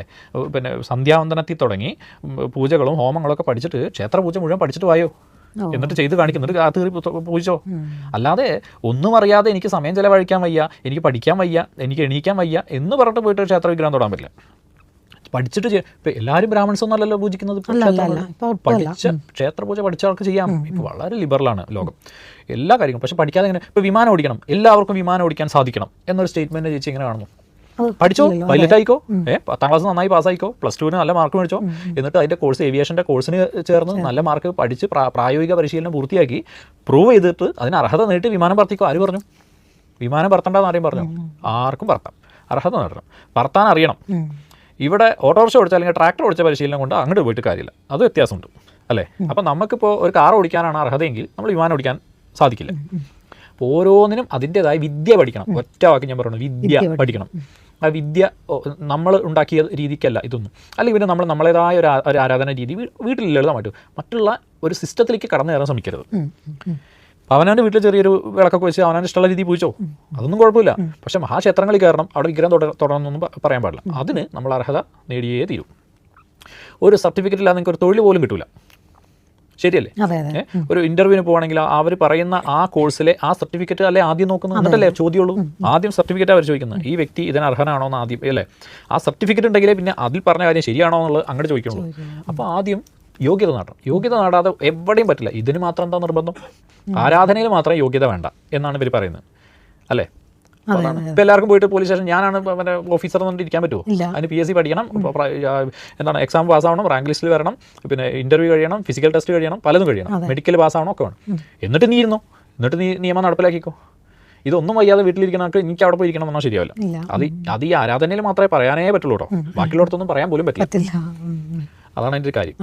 അടുത്ത ചോദ്യം, ഭാഗ്യസൂക്തം നിത്യവും ജപിക്കാം. ഭാഗ്യസൂക്തം ഒരു നിത്യപാരായണത്തിനുള്ളതാണോ എന്ന് വെച്ച് കഴിഞ്ഞാൽ അങ്ങനെ അല്ല. നിത്യവും ശ്രവിക്കാം, കേൾക്കുന്നതിൽ തെറ്റൊന്നുമില്ല. പിന്നെ നിരവധി തവണ അത് ഞാൻ പറഞ്ഞല്ലേ, അതിന് മുമ്പും നമ്മൾ ചെയ്യേണ്ടുന്ന കുറേ കാര്യങ്ങളുണ്ട്. ഭാഗ്യസൂക്തം നേരിട്ട് ജപിച്ചത് കൊണ്ട് നേരിട്ട് ജപിക്കാനുള്ളതല്ല. അതായത് ഇപ്പോൾ ഞാൻ ഉദാഹരണം പറഞ്ഞു, ഇപ്പോൾ സന്ധ്യാവന്തനം ചെയ്യുന്നില്ല, നമ്മുടെ അഷ്ടാക്ഷരം പഞ്ചാക്ഷരം ഒന്നും ജപിക്കുന്നില്ല, മറ്റേ ആരാധനയൊന്നും ഇല്ലാത്ത ഒരാൾക്ക് ഈ ഭാഗ്യസൂക്തം ഗായത്രി ഒന്നും ജപിക്കുക ഒന്നുമില്ല. ഇല്ലാത്ത ഒരാൾ നേരിട്ട് ഭാഗ്യസൂക്തം ജപിച്ചാൽ അതുകൊണ്ട് പ്രത്യേകിച്ച് പ്രയോജനം ഉണ്ടാവും തോന്നുന്നില്ല. നമ്മളൊരു സിസ്റ്റത്തിൽ വരണം. ആ സിസ്റ്റത്തിൽ വന്ന് ഒരു ഘട്ടത്തിലാണ് ജപിക്കാനുള്ളതാണ് ഭാഗ്യസൂക്തം. നിത്യേന കേൾക്കുന്നതിൽ തെറ്റൊന്നുമില്ല. പിന്നെ ഒരു പ്രാവശ്യമൊക്കെ നന്നായി പഠിച്ച് ചൊല്ലുന്നവർക്ക് ചൊല്ലാം. അല്ലാതെ നിരവധി തവണ ഇങ്ങനെ ജപിച്ചുകൊണ്ടേയിരുന്നു അല്ലെങ്കിൽ അതിനെ ഒരു ശീലമാക്കേണ്ട ഒരു മന്ത്രമാണെന്ന് വെച്ചാൽ അല്ല. അതിൽ കുറച്ചധികം പറയാനുണ്ട്, അത് മറ്റൊരു അവസരത്തിൽ പറയാം. പിന്നെ നിത്യകർമ്മം എന്നാൽ എന്താണ്? വളരെ പ്രധാനപ്പെട്ട ഒരു ചോദ്യമാണ്. ഇപ്പം ഞാനിപ്പോൾ ഈ കഴിഞ്ഞ 2 ചോദ്യങ്ങൾക്ക് ഉപയോഗിച്ച വാക്കാണ് നിത്യകർമ്മം. നിത്യകർമ്മം എന്ന് പറയുന്നത് നമ്മളുടെ ആരാധനയുടെ തുടക്കമാണ് നമ്മൾ പറയണം. അതായത് ഒരാൾ നിത്യവും അനുഷ്ഠിക്കേണ്ടുന്ന ആരാധന ക്രിയ കർമ്മം, അതാണ് നിത്യകർമ്മം. അപ്പോൾ അത് പല വിധത്തിലുണ്ട്, സാമ്പ്രദായികമായിട്ട് വ്യത്യാസമുണ്ട്. അപ്പോൾ സാധാരണ ഒരു നിത്യകർമ്മം ഇപ്പോൾ നമ്മൾ താന്ത്രികമായ രീതിയിൽ പറയുകയാണെങ്കിൽ നമ്മൾ രാവിലെ കുളിക്കുന്നതും പിന്നെ കുളിക്കുന്നതിന് മുമ്പ് തന്നെ ഉണ്ട്. അത് പോട്ടെ, കുളി മുതൽ തുടങ്ങാം. കുളിച്ച് യഥാവിധം നമ്മൾ ഗായത്രിയൊക്കെ ഉപാസിച്ച് ഗായത്രിയൊക്കെ ജപിച്ച് തർപ്പണമൊക്കെ ചെയ്ത് അഷ്ടാക്ഷരിയും പഞ്ചാക്ഷരിയൊക്കെ ജപിച്ച് വീണ്ടും ആചമിച്ച് നമ്മൾ ആ ഒരു ജലത്തിൽ തുടങ്ങി ജലത്തിൽ അവസാനിപ്പിക്കുന്ന ഒരു പിന്നെ ക്രിയ. അത് ദിവസവും സന്ധ്യാവന്തരം ശരിക്കും ഞാൻ നേരത്തെ പറഞ്ഞല്ലോ 3 നേരം ഉണ്ടെന്ന്. അപ്പോൾ സാധാരണ അത് രാവിലെയും വൈകിട്ടുമാണ് സാധാരണ നിർബന്ധമായിട്ട് ചെയ്യാറുള്ളത്. ഉച്ചയ്ക്ക് എല്ലാവർക്കും ഓരോരോ തൊഴിൽ മാർഗ്ഗങ്ങളുള്ളതുകൊണ്ട് ചെയ്യാൻ സാധിക്കില്ല. ഈ രാവിലെയും 2 സന്ധ്യകൾ അല്ലെങ്കിൽ 3 സന്ധ്യകളിൽ ഒരാൾ അനുഷ്ഠിക്കേണ്ടുന്ന ഒരു ഹൈന്ദവ ധർമ്മത്തിൽ വിശ്വസിക്കുകയും ആ ആരാധനയെ വിശ്വസിക്കുകയും ചെയ്യുന്ന ഒരാൾ അനുഷ്ഠിക്കേണ്ടുന്ന ക്രിയകളാണ് നമ്മൾ ഈ നിത്യകർമ്മം എന്ന് പറയുന്നത്. അപ്പോൾ ഏത് ഉപാസന ചെയ്യാനും ഈ നിത്യകർമ്മം ശീലിച്ച ആളായിരിക്കണം. നിത്യകർമ്മം ശീലിക്കാത്തവർക്ക് ഉപാസന ചെയ്യാൻ യോഗ്യതയില്ല. ഉപാസന വേറെയും നിത്യകർമ്മം വേറെയും. അതായത് ഇപ്പോൾ ഉദാഹരണം, ഒരാൾക്ക് ഭദ്രകാളി ഉപാസിക്കണം എന്നിരിക്കട്ടെ. ഈ ഭദ്രകാളി ഉപാസിക്കുന്ന വ്യക്തിയും നിത്യകർമ്മം ചെയ്തിരിക്കണം. രാവിലെ എണീറ്റ് ഗായത്രിയും അഷ്ടാക്ഷരിയും പഞ്ചാക്ഷരിയും തർപ്പണങ്ങളോ കാര്യങ്ങളൊക്കെ ഇനിയിപ്പോൾ അതൊന്നും ഇല്ലെങ്കിലും ചെറിയ രീതിയിലെങ്കിലും ഈ ഗായത്രിയും അഷ്ടാക്ഷരിയും പഞ്ചാക്ഷരിയും, ഇനിയിപ്പോൾ ഗായത്രി കിട്ടാത്തവരാണെങ്കിൽ അഷ്ടാക്ഷരിയും പഞ്ചാക്ഷരിയും ജപിച്ചിരിക്കണം. ജപിച്ചിട്ട് അത് രാവിലെയോ വൈകിട്ടോ അല്ലെങ്കിൽ ഒരു നേരമെങ്കിലും ജപിക്കാത്ത ഒരാൾക്ക് മറ്റൊരു ഉപാസന പദ്ധതിയിൽ പോകാൻ അർഹതയില്ല. ഉപാസന കൊണ്ട് നമുക്കുണ്ടാവുന്ന താപത്തെയും ഉഷ്ണത്തെയും ശമിപ്പിക്കാൻ വേണ്ടിയിട്ടാണ് നമ്മൾ നിത്യകർമ്മം ചെയ്യുന്നത്. ഉപാസന ചെയ്യുമ്പോൾ അതുകൊണ്ട് നമുക്ക് ഇപ്പം നേരത്തെ ചോദിച്ചില്ല വിപരീത ഫലങ്ങൾ ഉണ്ടാകുമോ എന്ന് വെച്ചാൽ, അതിൽ വിപരീത ഫലങ്ങൾ ഉണ്ടായാൽ അതിനെ ശമിപ്പിക്കാനാണ് ഈ നിത്യകർമ്മം. നിത്യകർമ്മം ഇല്ലെങ്കിൽ നമ്മളെ ദേഹത്ത് തട്ടാൻ തുടങ്ങും. നിത്യകർമ്മം ഉണ്ടെങ്കിൽ ഇവിടുത്തെ ഉഷ്ണം അതുകൊണ്ട് ശമിപ്പിക്കാം, നമ്മളെ ബാധിക്കില്ല. ആ നിത്യകർമ്മം കൊണ്ടുണ്ടാവേണ്ട ചൈതന്യത്തിനെ നമ്മൾ അവിടെ സ്വരൂപിച്ച് വെക്കണം. ആ ഊർജ്ജത്തിനെ നമ്മൾ സ്വരൂപിച്ച് വെക്കണം. അപ്പോൾ ഉപാസന കൊണ്ടുണ്ടാവുന്ന ചൈതന്യ ലോപം ഇവിടെ ബാലൻസ് ചെയ്യപ്പെടും. നമ്മൾ ആൾറെഡി സ്വരൂപിച്ച് വെച്ചിട്ടുണ്ടെങ്കിൽ ഇവിടെ കുറച്ച് കുറഞ്ഞാലും ഇതിൽ നിന്ന് എടുത്തോളും. ഇല്ലെങ്കിൽ നമ്മുടെ ശരീരത്തിൽ നിന്നും അല്ലെങ്കിൽ മറ്റ് അവസ്ഥകളിൽ നിന്നും അത് നഷ്ടപ്പെടും. അപ്പോൾ ചൈതന്യലോപം വരാതിരിക്കാൻ വേണ്ടിയിട്ട് ആണ് ഈ നിത്യകർമ്മം ചെയ്യുന്നത്. അപ്പോൾ ഉപാസനയിൽ നിന്ന് മാത്രമല്ല, മറ്റ് പിന്നെ ജീവിതം കൊണ്ട് നമ്മുടെ നിത്യ ജീവിതത്തിൽ പല പല കാരണങ്ങൾ കൊണ്ട് ഉണ്ടാവുന്ന ചൈതന്യലോപത്തിനും ഈ നിത്യകർമ്മം ഒരു പരിഹാരമാണ്. ഇപ്പോൾ നമ്മൾ ഒരു ദിവസം രാവിലെ ഇറങ്ങിപ്പോകുന്നു, പല ആളുകളെ കാണുന്നു, പല ആളുകളായിട്ടും സംവദിക്കേണ്ടി വരുന്നു, പലരുടെയും അസൂയയ്ക്ക് വിധേയമാവേണ്ടി വരുന്നു, പലരുടെയും ദൃഷ്ടിക്ക് വിധേയമുണ്ട്, പലരും വാക്കുകൾ കൊണ്ട് ശപിക്കുന്നു, അല്ലെങ്കിൽ ചൈതന്യമില്ലാത്ത വ്യക്തികളുമായിട്ട് നമുക്ക് ഇൻട്രാക്ട് ചെയ്യേണ്ടി വരുന്നു. ഇതുകൊണ്ട് ആ വ്യക്തിക്ക് തന്നെ ഒരു ഊർജ്ജ ക്ഷയം ഉണ്ടാവുമല്ലോ, ചൈതന്യ ലോപം ഉണ്ടാവുമല്ലോ, ചൈതന്യം ലോപിക്കുമല്ലോ. അതിനെ വീണ്ടും വീണ്ടും നമ്മൾ ഫില്ല് ചെയ്യണം. നമ്മൾ ഈ ടാങ്കിൽ മോട്ടർ ഓൺ ചെയ്ത് ഫില്ല് ചെയ്യുന്ന പോലെ നമ്മളിവിടെ ഉപയോഗിക്കുന്നുണ്ട്, പൈപ്പും ഇതൊക്കെ സിങ്കിലും ബാത്റൂമിലും ഒക്കെ ഉപയോഗിക്കുന്നുണ്ട്. അപ്പോൾ വെള്ളം ഉള്ളത് കുറയുന്നുണ്ട്. ഉള്ളത് കുറയുമ്പോൾ അവിടെ പുതിയതായിട്ട് അടിക്കണം, ഇല്ലെങ്കിൽ തീർന്നു പോകും. അപ്പോൾ ടാങ്ക് എപ്പോഴും ഫുള്ളാക്കി വെക്കണം. അപ്പോൾ നമ്മൾ ഊർജ്ജമാകുന്ന ആ ടാങ്കിനെ ഫുള്ളാക്കി വെക്കാനാണ് നിത്യകർമ്മം ഉപയോഗിക്കുന്നത്. അപ്പോൾ അവിടെ വെള്ളം ഉണ്ടെങ്കിൽ, ഊർജ്ജം ഉണ്ടെങ്കിൽ ഇവിടെ എത്ര വേണേലും ചിലവാക്കാം. അവിടെ ഊർജ്ജം ഇല്ലെങ്കിൽ ഇത് അവിടെ നമ്മൾ ഫില്ല് ചെയ്തില്ലെങ്കിൽ, നിത്യകർമ്മം കൊണ്ട് ഫില്ല് ചെയ്തില്ലെങ്കിൽ കുറച്ച് നാൾ കഴിയുമ്പോൾ ഇത് തീർന്നു പോകും. തീർന്നു പോയാൽ പിന്നെ ആ വ്യക്തിക്ക് ഒരു ചൈതന്യമില്ലാതെ പല പല കാര്യങ്ങളും ദുരനുഭവങ്ങളും ഉണ്ടായിട്ടുണ്ട്. അതാണ് ഇതിൻ്റെ ഒരു കാര്യം. ശരി, അടുത്ത ചോദ്യം. നാമജപത്തിന് ശരീരശുദ്ധി ആവശ്യമുണ്ടോ? നാമജപത്തിന് ശരീരശുദ്ധി ആവശ്യമുണ്ടോ എന്ന് വെച്ച് കഴിഞ്ഞാൽ സാധിക്കുമ്പോഴൊക്കെ ആവശ്യമുണ്ട്. സാധിക്കുമ്പോൾ ഇപ്പോൾ ഒരാൾ വീട്ടിലിരിക്കണം, എനിക്ക് പ്രത്യേകിച്ച് അസുഖമൊന്നുമില്ല, ആരോഗ്യമുണ്ട്, പിന്നെ ശരീരശുദ്ധി വരുത്താൻ സാധിക്കും എന്നുണ്ടെങ്കിൽ ഇപ്പോൾ സമയാസമയങ്ങളിൽ നടത്തുന്ന നാമജപം ഉണ്ടല്ലോ, അതായത് രാവിലെ അല്ലെങ്കിൽ ത്രിസന്ധ്യയ്ക്ക് നമ്മൾ വിളക്ക് വെച്ച ശേഷം ആ നാമജപത്തിന് ശരീരശുദ്ധി ഉണ്ടെങ്കിൽ വളരെ നല്ലത്. അല്ലാതെ ഇപ്പം നമ്മൾ നിരന്തരം നാമം ജപിച്ചുകൊണ്ട് കൊടുക്കുമല്ലോ, എല്ലാ പ്രവൃത്തികളും നിരന്തര സ്മരണ എന്ന് പറയും. നിരന്തര സ്മരണ എന്ന് പറഞ്ഞാൽ നമ്മൾ വാഹനം ഓടിക്കുമ്പോഴും കുക്ക് ചെയ്യുമ്പോഴും പിന്നെ ഗാർഡനിങ് ചെയ്യുമ്പോഴും അല്ലെങ്കിൽ എന്ത് പ്രവൃത്തി ചെയ്യുമ്പോഴും കുളിക്കുമ്പോൾ പോലും ഭഗവാനെ മനസ്സുകൊണ്ട് ആരാധിക്കുന്നത് തെറ്റില്ല, ഏത് പ്രവൃത്തി ചെയ്യുമ്പോഴും. അപ്പോൾ ആ സമയത്ത് ശരീരശുദ്ധിയൊന്നും നമുക്ക് പാലിക്കാൻ പറ്റില്ല അല്ലേ. ഇപ്പോൾ ഒരാൾ ജോലി ചെയ്യാണ്, അയാൾ കുറച്ച് പിന്നെ കൂലിപ്പണി എടുക്കുന്ന ആളാണെന്ന് ഇരിക്കട്ടെ, അയാൾ വേർത്തും കുളിച്ചും അയാൾ വെയിലത്ത് പണിയെടുത്ത് കഷ്ടപ്പെടുമ്പോൾ അദ്ദേഹത്തിന് ഭഗവാനെ വിളിക്കാൻ അർഹതയുണ്ട്, നാമം ജപിക്കാൻ അർഹതയുണ്ട് അല്ലേ. അപ്പം ശരീരശുദ്ധി പ്രാധാന്യമേ ഇല്ല. അത് ഏത് സമയത്തും ശുദ്ധം മനസ്സിൻ്റെ ശുദ്ധി, ചിത്തശുദ്ധി വേണം. അവിടെ നിരന്തര സ്മരണ ചെയ്യുന്ന സമയത്ത് ചിത്തശുദ്ധിക്കാണ് പ്രാധാന്യം, ശരീരശുദ്ധിക്കല്ല. പക്ഷേ സിസ്റ്റമാറ്റിക് ആയിട്ട് നമ്മളിപ്പോൾ നാമജപം സന്ധ്യാനാമം ചൊല്ലായിരിക്കുകയാണ്, വിളക്കൊക്കെ വെച്ചിരിക്കുകയാണ്, ആ സിസ്റ്റത്തിലൂടെ വരുമ്പോൾ ശുദ്ധി വേണം, ഉണ്ടാവുന്നതാണ് നല്ലത്. ഇനിയിപ്പോൾ അനാരോഗ്യമുള്ളവർക്ക് അതൊന്നും പറഞ്ഞിട്ടില്ല. ഇപ്പോൾ ഒരു അസുഖം കൊണ്ടിരിക്കുന്ന ആൾക്ക് ഭഗവാനെ ആശ്രയിക്കാം, അവിടെ ശരീരശുദ്ധി വേണ്ട. ഇപ്പോൾ കുളിക്കാൻ പറ്റുന്നവർക്ക് കുളിക്കാം, ഇല്ല പിന്നെ കൈകാല് മുഖം വൃത്തിയാക്കാനായി സാധിക്കുള്ളൂ എന്നുള്ളവർക്ക് അങ്ങനെ മതി. ഇനി പ്രായമുള്ള ആളുകൾക്ക് അതിനും സാധിക്കില്ല, വേണ്ട. ഇനിയിപ്പോൾ ബെഡ് റിട്ടേൺ ആയ ആളുകളുണ്ടാവും, അവർക്കും ജപിക്കാം. അപ്പോൾ സാഹചര്യങ്ങൾക്കനുസരിച്ച് നമുക്ക് ആരോഗ്യം സാഹചര്യം ഉണ്ടെങ്കിൽ ചെയ്തോളണം. ഏത് ഈ രീതിയിലുള്ള നാമജപത്തിന് അത് സാധിക്കില്ലെങ്കിൽ അങ്ങനെ ഏത് തരം ആരോഗ്യ കണ്ടീഷനുള്ള ആളുകൾക്കും ആരാധന ചെയ്യാൻ അർഹതയുണ്ട്. പക്ഷേ എന്താണെന്ന് വെച്ച് കഴിഞ്ഞാൽ അത് സാധിച്ചിട്ടും നമ്മൾ ചെയ്യാതിരിക്കുമ്പോൾ അതൊരു ശരിയല്ല, അത് ശരിയുണ്ട്.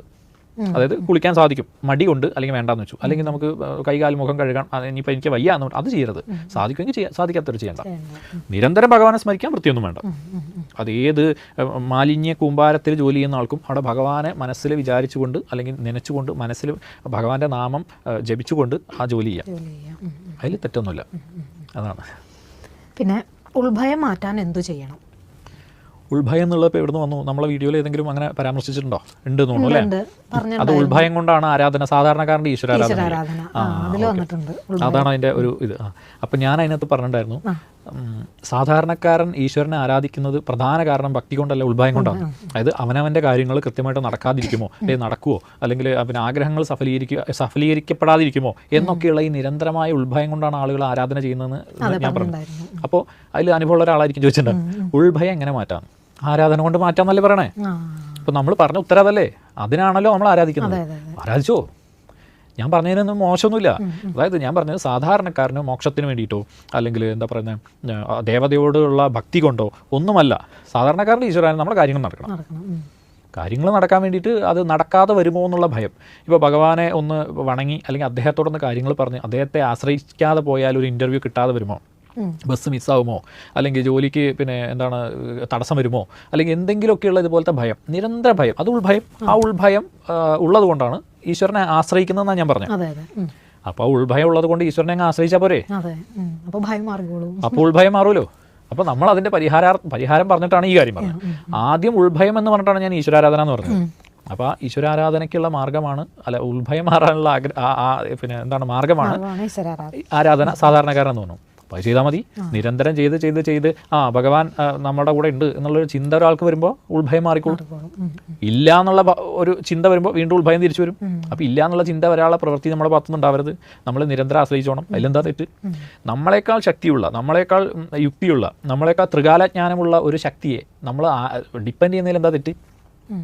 ഇപ്പം നമുക്ക് മറ്റൊന്നും അറിയില്ല, നമ്മളിപ്പോൾ വന്ന് നിൽക്കുന്നു, ഇനിയിപ്പോൾ അടുത്ത നിമിഷം എങ്ങനെയെന്ന് നമുക്കറിയില്ല. അപ്പോൾ അതറിയാവുന്ന ഒരു ശക്തിയാണല്ലോ പ്രപഞ്ചത്തിന് അറിയാം, അത് ദേവതയ്ക്ക് അറിയാം അടുത്ത എന്താണെന്നറിയാം. പറയുന്നവരോട് അത് പിന്നെ നമ്മൾ ആശ്രയിക്കണം. ആശ്രയിച്ചാൽ എന്താ നമുക്ക് നഷ്ടം? ദേവതയെ ഈശ്വരാരാധന ചെയ്തുകൊണ്ട് നമുക്ക് നഷ്ടമൊന്നുമില്ലല്ലോ. അപ്പോൾ ഉൾഭയം മാറാൻ ഈശ്വരനെ നിരന്തരം ആരാധിക്കുക, ആശ്രയിക്കുക. പിന്നെ കൃഷ്ണ വിഗ്രഹം വെച്ച് വീട്ടിൽ വിളക്ക് വെച്ചാൽ കുഴപ്പമുണ്ടോ? എന്ത് കുഴപ്പം? കൃഷ്ണൻ്റെ വിഗ്രഹം വെച്ച് വിളക്ക് വെച്ചില്ല, പിന്നെ ആരുടെ വിഗ്രഹം വെച്ച് വിളക്ക് വയ്ക്കും? പക്ഷേ അതിലൊരു കാര്യമുണ്ട്. ഞാൻ നമ്മളെ ഈശ്വരാരാധനയുടെ വീഡിയോ പറഞ്ഞപ്പോൾ പറഞ്ഞിട്ടുണ്ടായിരുന്നു, ക്ഷേത്ര സങ്കല്പത്തിൽ വീട്ടിൽ ആരാധന ഇരുത്തെന്ന് പറഞ്ഞു. നിങ്ങൾ ഭക്തി കൊണ്ട് ഭഗവാന്റെ വിഗ്രഹമോ അല്ലെങ്കിൽ രൂപമോ ഗുരുവായൂർ അമ്പലത്തിലോ മറ്റേതെങ്കിലും ക്ഷേത്രത്തിൽ പോകുമ്പോൾ വാങ്ങി വെച്ചിട്ട് വീട്ടിൽ വെച്ച് ആരാധിച്ച് വിളക്ക് വെച്ചോ? എല്ലാ ക്ഷേത്രം പണ്ട് മുതലേ ഉള്ളതല്ലേ, ഇതൊക്കെ ചോദിക്കേണ്ട ആവശ്യമില്ല. പണ്ട് മുതലേ കുടുംബങ്ങളിലെ ഏത് വീട്ടിൽ പൂജാമുറി പോലെ ഒരു കൃഷ്ണ വിഗ്രഹം ഉണ്ടാവും. അതില്ലാത്തൊരു വീട് ഇല്ല എന്നാണ് ഞാൻ വിശ്വസിക്കുന്നത്. എനിക്കറിയില്ല, പക്ഷേ 98%, 99% വീടുകളിൽ ഒരു കൃഷ്ണൻ്റെ ഒരു വിഷുക്കണി വെക്കാനെങ്കിലും ഉണ്ടാവും. ഹിന്ദു ഭവനങ്ങളുടെ കാര്യമാണ് ഞാൻ പറഞ്ഞത്. അപ്പോൾ അങ്ങനെ വെച്ച് ആരാധന വിളക്ക് വെക്കാമെന്നല്ലേ ചോദിച്ചുള്ളൂ. അദ്ദേഹം കൃത്യമാണ് ചോദിച്ചത്. വിളക്ക് വെക്കുന്നതിൽ തെറ്റുണ്ടെന്നല്ല ചോദിച്ചത്. 100% തെറ്റില്ല. പക്ഷേ നമ്മൾ ഈ വലിയ ലോഹത്തിൻ്റെ മറ്റേ ഈ ബ്രാസിൻ്റെയൊക്കെ വലിയ വിഗ്രഹം കൊണ്ടുവന്ന് വെക്കുക, എന്നിട്ട് അതിന് നിരന്തരം മാല ചേർത്തുക, അതിന് അരതി ഒഴിയുക, എന്നിട്ട് അതിന് നിവേദ്യം കൊടുക്കുക എന്നൊക്കെ ചെയ്തിട്ട് നമ്മൾ ചെയ്യാതെ വരുമ്പോൾ അതിൻ്റെതായ ഒരു ബുദ്ധിമുട്ടുണ്ടാവുന്നേ ഞാൻ പറഞ്ഞത് വളരെ ലളിതമാണ്. ഇത് ആരും ചെയ്യേണ്ടതെന്ന് ഞാൻ പറഞ്ഞിട്ടേയില്ല. ചെയ്യുന്നെങ്കിൽ സ്ഥിരമായിട്ട് ആ സ്ഥിരത, അതായത് കൺസിസ്റ്റൻ്റ് ആയിട്ട് ചെയ്യണം. കുറച്ച് നാളൊരു ആവേശം മൂത്തിട്ട് നമ്മൾ എവിടെയൊക്കെയോ മറ്റേ ജ്യോതിഷരത്നം വായിച്ചു അല്ലെങ്കിൽ ഒരു യൂട്യൂബിലൊരു വീഡിയോ കൊണ്ടു, ഇതിൻ്റെ ഒരു ആവേശത്തിൻ്റെ തള്ളിക്കയറ്റം കൊണ്ട് നമ്മൾ കുറേ കാര്യങ്ങൾ തുടങ്ങി. പിന്നെ കുറച്ച് ദിവസം കഴിഞ്ഞ് നമുക്ക് ഒരു ജോലി കിട്ടി, നമ്മൾ വേറെ സ്ഥലത്തേക്ക് പോയി. അപ്പോൾ വീട്ടിലിരിക്കുന്ന ബാക്കിയുള്ളവർക്കൊന്നും ഇത് ഫോളോ ചെയ്യാൻ വയ്യ. അപ്പോൾ അവർ അത് വേറെ രീതിയിൽ അതിനെ ട്രീറ്റ് ചെയ്യണം. അപ്പോൾ ഇങ്ങനെ എല്ലാം കൂടി മനുഷ്യനായാലും ഇല്ലേ അല്ലേ? ഇപ്പം നമ്മൾ ഒരു വീട്ടിൽ സുഖമായിട്ട് ജീവിക്കുന്ന ഒരു കുട്ടി പെട്ടെന്നൊരു ഹോസ്റ്റലിലേക്ക് മാറി, കുട്ടിക്ക് ബുദ്ധിമുട്ടില്ലേ? സാഹചര്യങ്ങൾ മാറി, ഇവിടെ വീട്ടിൽ കിട്ടിയിരുന്ന സൗകര്യങ്ങൾ അവിടെ കിട്ടാതെ ആയപ്പോൾ ബുദ്ധിമുട്ടായി. ഇനി ഒരു ജോലി ചെയ്യുന്ന ഒരു സ്ഥലത്ത് നിന്ന് മറ്റൊരു സ്ഥലത്തേക്ക് ട്രാൻസ്ഫർ ആകുമ്പോൾ ബുദ്ധിമുട്ടില്ലേ? സാഹചര്യങ്ങൾ മാറുമ്പോൾ മനുഷ്യനെ ബുദ്ധിമുട്ടുണ്ട്, അതുപോലെ ദേവതകൾക്കും ബുദ്ധിമുട്ടുണ്ട്. നമ്മളൊരു മാർഗ്ഗം ഒരുക്കി കൊടുത്താൽ ആ മാർഗ്ഗത്തിലൂടെ നമുക്കത് തുടരാൻ സാധിക്കണം. അതിൽ ഇമ്പ്രൂവ്മെൻറ്റേ ഉണ്ടാകാൻ പാടുള്ളൂ. ഇമ്പ്രൂവ്മെൻ്റ് ആവാം, ഒരു നേദ്യം കൊടുക്കേണ്ട 2 നേദ്യം ആവാം, പക്ഷെ അങ്ങനെ അറ്റം വരെ അത് തുടരാൻ സാധിക്കണം.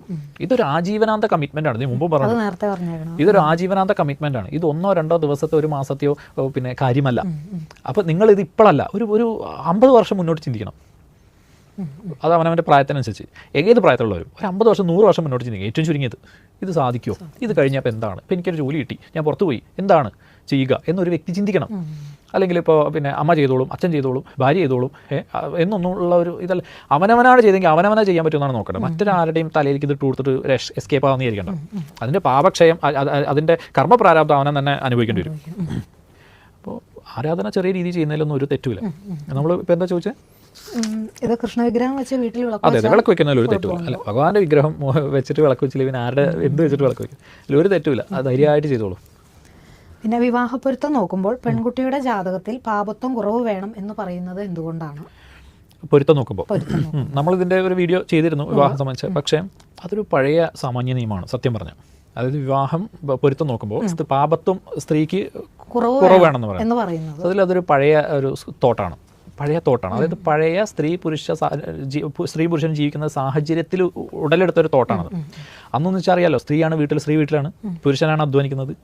സ്ത്രീയുടെ ജോലി എന്ന് പറഞ്ഞാൽ വീട്ടിൽ കാര്യങ്ങൾ നോക്കുകയും കുട്ടികളെ നോക്കുകയും ഭർത്താവിൻ്റെ കാര്യങ്ങൾ നോക്കുകയും ഭക്ഷണം ഉണ്ടാക്കുകയും വീട് വൃത്തിയാക്കുകയും ഭർത്താവിൻ്റെ മാതാപിതാക്കളെ ശുശ്രൂഷിക്കുകയൊക്കെയാണ് പണ്ടത്തെ സ്ത്രീ. അപ്പോൾ ആ സ്ത്രീക്ക് അതിന് അതീവ ക്ഷമ വേണം, അത്രയും മനോധൈര്യം വേണം. അല്ലെങ്കിൽ അത്രയും തന്നെ എന്താ പറയുക, ഒരു ഈ പാപത്വം കൂടി കഴിഞ്ഞ് സത്യത്തിൽ ഈ പാപത്വം എന്ന് പറയുന്നത് നമ്മൾ ഈ ദാമ്പത്യ ജീവിതത്തിൽ ഈ വിവാഹ ജീവിതം അല്ലെങ്കിൽ ദാമ്പത്യം കളത്രം എന്നൊക്കെ പറയുന്നത് ചിന്തിക്കുന്ന ജ്യോതിഷത്തിൽ 7ാം ഭാവം, 7ാം ഭാവാധിപൻ ശുക്രൻ എന്ന് പറയുന്ന ഗ്രഹം, വ്യാഴത്തിൻ്റെ സ്ഥിതി, ഇതൊക്കെ നോക്കിയിട്ടാണ് നമ്മൾ ഈ ദാമ്പത്യം നിർണ്ണയിക്കുന്നത്.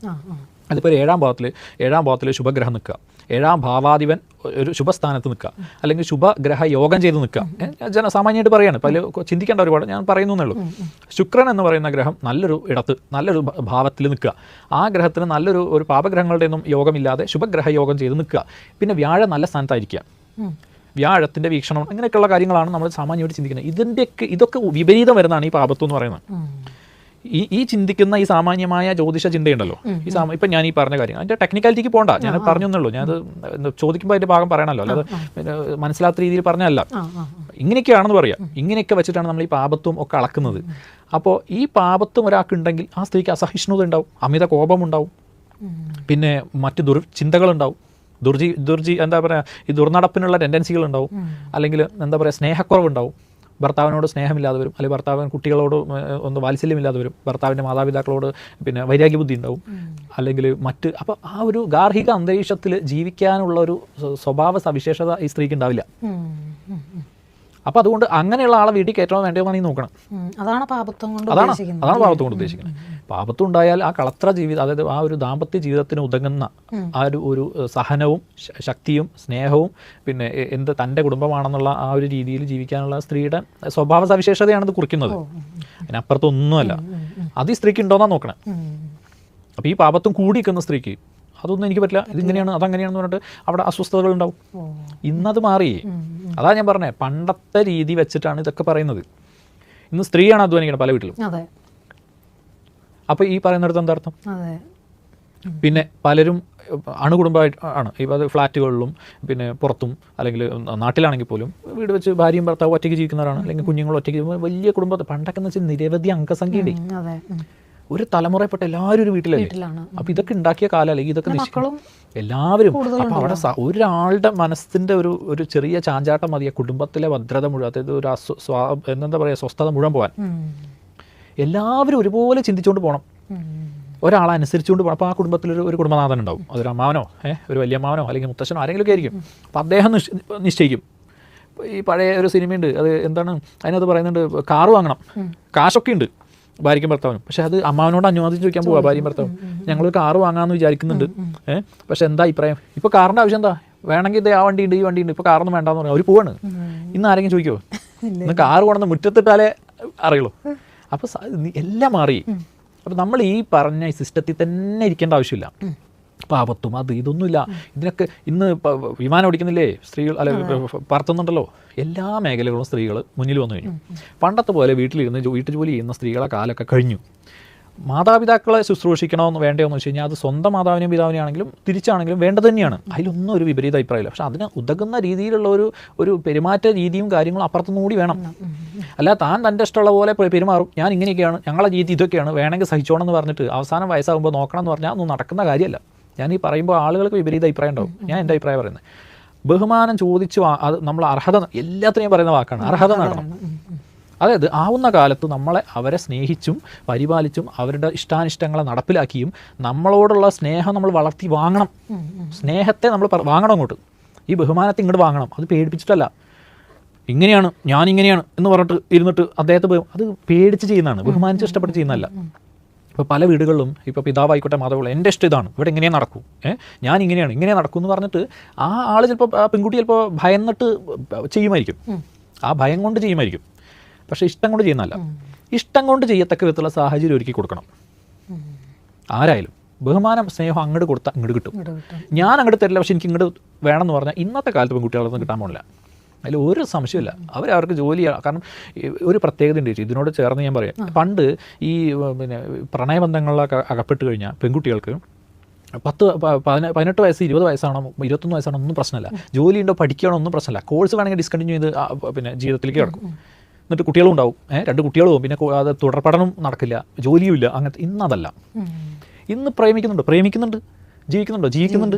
പക്ഷെ അവരെല്ലാവരും കരിയറിന് വളരെ പ്രാധാന്യം കൊടുക്കുന്നുണ്ട്. അത് ഞാൻ അപ്രീഷിയേറ്റ് ചെയ്യുന്നൊരു കാര്യമാണ്. അവനവൻ്റെ സ്വന്തം കാലിൽ നിൽക്കണമെന്നും സമ്പാദിക്കണമെന്നും അതുകൊണ്ട് എന്താ ആരെയും ഡിപ്പെൻഡ് ചെയ്യണ്ട, ആര് പറഞ്ഞും കേൾക്കണ്ട. അവനവൻ്റെ കാര്യങ്ങൾ അവനവൻ തന്നെ ചെയ്യുന്ന ഒരു സാഹചര്യത്തിൽ ആവശ്യമായ ബഹുമാനം എല്ലാവരോടും കൊടുക്കേണ്ട കാര്യമുള്ളൂ. അതായത് അർഹമായതേ കൊടുക്കേണ്ട കാര്യമുള്ളൂ. ഇപ്പോൾ ഭാര്യയാണ്, ഭർത്താവാണ്, പലതരം ഭാര്യമാരില്ലേ, എല്ലാവരെയും നമുക്ക് ഒരുപോലെ പറയാൻ പറ്റും. പലതരം ഭർത്താവില്ലേ, പലതരം അച്ഛനുണ്ട്, പലതരം അമ്മയുണ്ട്. അപ്പോൾ ഇത് ഒരു വാക്കുകൾ കൊണ്ടല്ല, അല്ലെ രക്തബന്ധം കൊണ്ടല്ല സത്യത്തിൽ. ഇതിന് നമുക്ക് എന്താ പറയുക, അതിനെ നമ്മൾ പരസ്പരം സ്നേഹം കൊടുത്തുകൊണ്ട് സ്നേഹം വാങ്ങാൻ നോക്കണം. എല്ലാതരം ആളുകളും നാട്ടിലുണ്ട്. എല്ലാവരെയും സാമാന്യ നിയമം കൊണ്ട് അളക്കാൻ പറ്റില്ല, അല്ലേ? മക്കളുടെ ഭാവിക്ക് വേണ്ടിയിട്ട് കൂലിപ്പണി എടുത്തിട്ട് അങ്ങേ അറ്റം വരെ കൊണ്ടുപോയിട്ട് പിന്നെ അവരെ ജീവിതത്തിലേക്ക് കടത്തിവിട്ട് അവർ നല്ലൊരു ജീവിതത്തിൽ എത്തി നിൽക്കുമ്പോൾ ഒഴിഞ്ഞു മാറി അവർ ജീവിച്ചോട്ടെ എന്ന് പറഞ്ഞു പോകുന്നവരുണ്ട്. എന്നാൽ ആകെ 10ാം ക്ലാസ് വരെ പഠിപ്പിച്ചിട്ടുണ്ടാവുള്ളൂ. പക്ഷെ ഞാൻ കഷ്ടപ്പെട്ട് പഠിപ്പിച്ചിട്ടല്ലേടാ നിനക്കിത് കിട്ടി എന്നിട്ട് എന്നോട് പറയാതെ നീ ചോദിച്ചിട്ട് പോകുന്നവരുണ്ട്. എന്താർത്ഥം? സ്നേഹിക്കുന്നതൊന്നും പ്രതീക്ഷിച്ചിട്ടാവരുത് എന്നുള്ളതാണ്. ഇത് എന്തൊക്കെയോ പറഞ്ഞപ്പോൾ എന്തൊക്കെയോ വന്നതാണ്. എന്തായിരുന്നു നമ്മുടെ ചോദ്യം? നമ്മുടെ വിവാഹപ്പൊരുത്തം നോക്കുമ്പോൾ അതെ അത് തന്നെയാണ്. അപ്പം നമ്മൾ വഴി ഇത് തെറ്റിയിട്ടില്ല, നമ്മൾ കാര്യങ്ങൾ കൃത്യമായിട്ട് തന്നെ പോകണം. ഞാൻ ഈ കാര്യങ്ങൾ പറഞ്ഞപ്പോൾ ചോദ്യം വിട്ടുപോയി. അപ്പോൾ ഇതാണ് അതിൻ്റെ കാര്യം. അപ്പോൾ ഇത് പഴയ ഒരു സിസ്റ്റം ആയിരുന്നു, അതുകൊണ്ട് അങ്ങനെ സിസ്റ്റം ഉണ്ടാക്കി. ഇന്നിപ്പോൾ പെൺകുട്ടിക്ക് കുറച്ച് പാപത്തും കൂടിച്ചിട്ട് ഒരു കുഴപ്പമില്ല. ഇനി ഞാൻ വിചിത്രമായൊരു പരാമർശം, ഒരു സ്റ്റേറ്റ്മെൻറ്റ് ഇപ്പോൾ പറയാം. ഇത് ജ്യോതിഷം കൈകാര്യം ചെയ്യുന്നവരുണ്ടാവാം, അറിയാത്തവരുണ്ടാവാം, പലരുണ്ടാവാം. ഞാൻ കണ്ടുള്ള എൻ്റെ ഒരു അനുഭവം കൊണ്ട് കുറച്ച് പാപത്തും സ്ത്രീകൾക്ക് കൂടി നിൽക്കുന്ന ജാതകം ഉണ്ടല്ലോ, കുറച്ച് പാപത്തും പുരുഷനേക്കാൾ കൂടി നിൽക്കുന്ന ജാതകമുള്ള ദമ്പതിമാർ വളരെ വിജയകരമായ ജീവിതം നയിക്കണേ ഞാൻ കണ്ടിട്ടുണ്ട്. കാരണം പെൺകുട്ടി ഭയങ്കര ആക്റ്റീവാണ്. അത് ആ പ്രേരക ശക്തിയാണ് അവിടെ സ്ത്രീ. അത് ഭർത്താവ് കുറച്ച് ഇങ്ങനെ ഇനിയിപ്പോൾ പോകണം, നാളെ പോവാം, അല്ലെങ്കിൽ മറ്റന്നാൾ പോകാം, ഒന്ന് ഇപ്പോൾ പോയേ പറ്റൂ, ചെയ്തേ പറ്റൂ, അതിങ്ങനെ വേണം, അത് പറ്റില്ല, അവിടെ വിളിക്കണം, പറയണം, കൊടുക്കണം, അത് വാങ്ങണം എന്ന് പറഞ്ഞിട്ട് ഇൻ്റർവ്യൂവിന് പോകണം, അത് ഇപ്പം തന്നെ അയക്കണം എന്നൊക്കെ പറഞ്ഞിട്ട് ഈ പ്രേരക ശക്തി ഉണ്ടല്ലോ, ഒരാളെ പ്രേരിപ്പിച്ച്, അതായത് വെറുതെ ഇരിക്കുന്ന, അപ്പോൾ നമ്മൾ ശിവപാർവതിമാരെ പറയുന്ന പോലെയാണ്, അദ്ദേഹം ഇങ്ങനെ ഇരിക്കും, അദ്ദേഹത്തെ കൊണ്ട് ഈ ചെയ്യിക്കുന്ന ശക്തിയാണ് ഇത്, അത് പ്രേരക ശക്തിയാണിത്. അപ്പോൾ പുരുഷന് കായിക ബലം കൂടുതലാണ്, പക്ഷെ പുരുഷന് അലസതയും കൂടുതലാണ്. സ്ത്രീക്ക് കായിക ബലം സാമാന്യമായിട്ട് കുറവാണ്, ഇതിൽ കൂടുതലുള്ളവരൊക്കെ ഉണ്ട്, പക്ഷേ അങ്ങനെ പറയുമ്പോൾ കുറവാണ്. പക്ഷേ സ്ത്രീക്ക് ഈ പ്രേരിപ്പിച്ചുകൊണ്ട്, ആ ഒരു പ്രേരണ കൊടുത്തുകൊണ്ട് പുരുഷനെ കൊണ്ട് ഈ വർക്ക് ചെയ്യിപ്പിച്ചെടുക്കാനുള്ള മികവ് കൂടുതലാണ്. അപ്പോൾ ഒരു പുരുഷന് വിജയകരമായിട്ട് അയാളുടെ ജീവിതം കൊണ്ടുപോകണമെങ്കിൽ ഈ പ്രേരക ശക്തി ഉണ്ടായേ പറ്റും. നമ്മൾ ശക്തി ആരാധന ചെയ്യാന്ന് പറയും.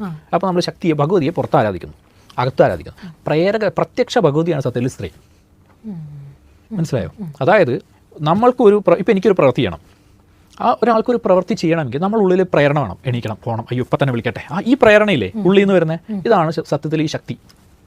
ഇതുണ്ടാവാനാണ് ഈ ശക്തി ആരാധന ചെയ്യുന്നത്. ഇത് പുറത്തുനിന്ന് ചെയ്യുന്ന ആളാണ് ഭാര്യ. ചിലർക്കത് അമ്മയാവാം.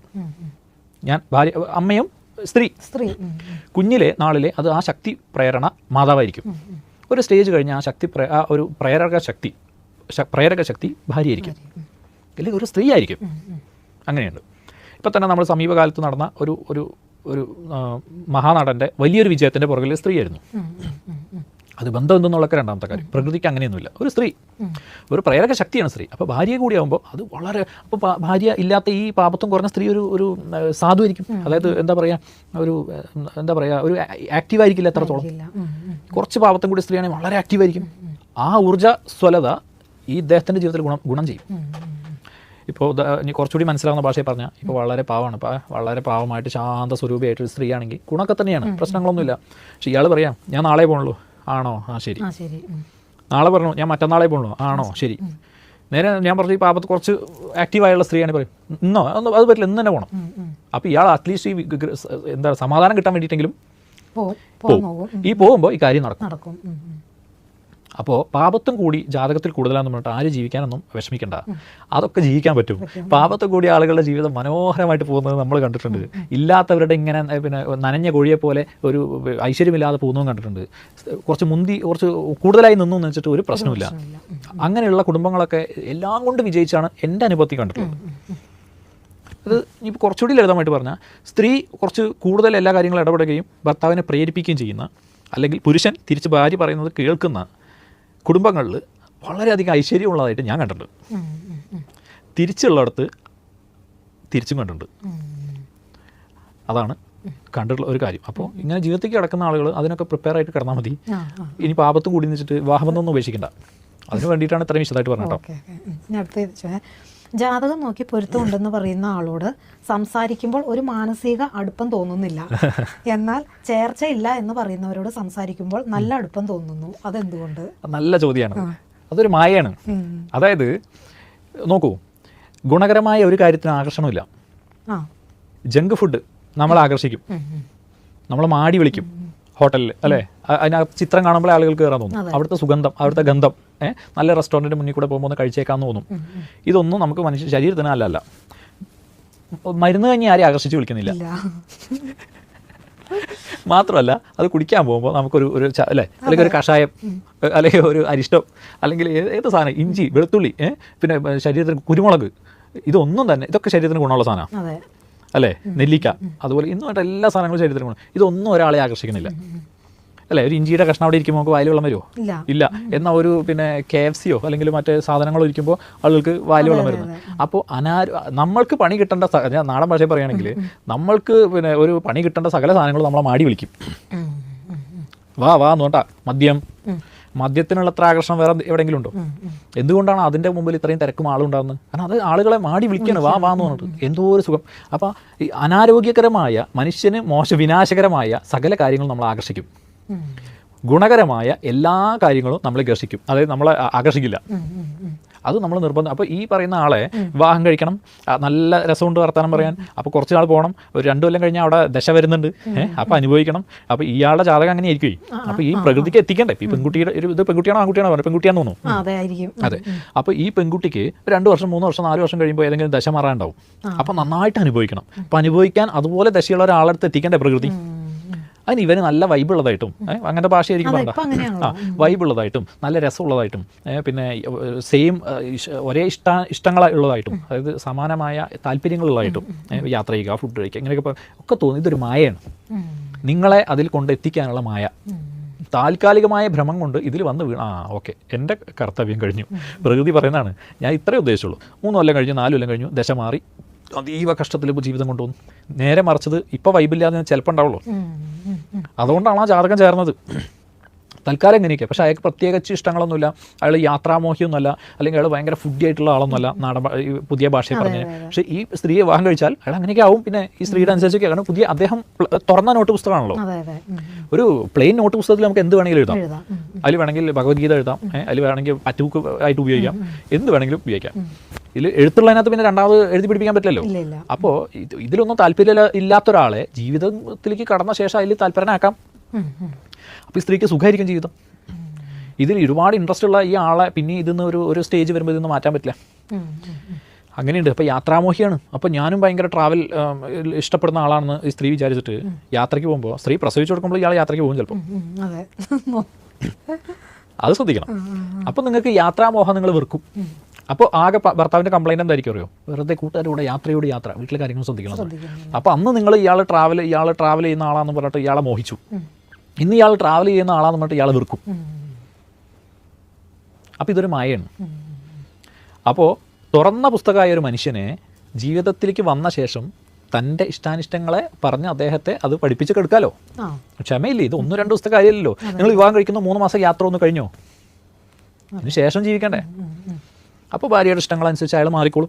അയാളൊരു പാകത്താനായതുകൊണ്ടായിരിക്കും അങ്ങനെ ഇൻട്രസ്റ്റ് ഇല്ലാത്തത്. കാരണം അയാൾക്ക് ഇതൊന്നും ശീലമില്ല. നിങ്ങൾ ശീലിപ്പിക്കുന്നേ വിവാഹം കഴിഞ്ഞിട്ട് അയാൾ പഠിച്ചോളും.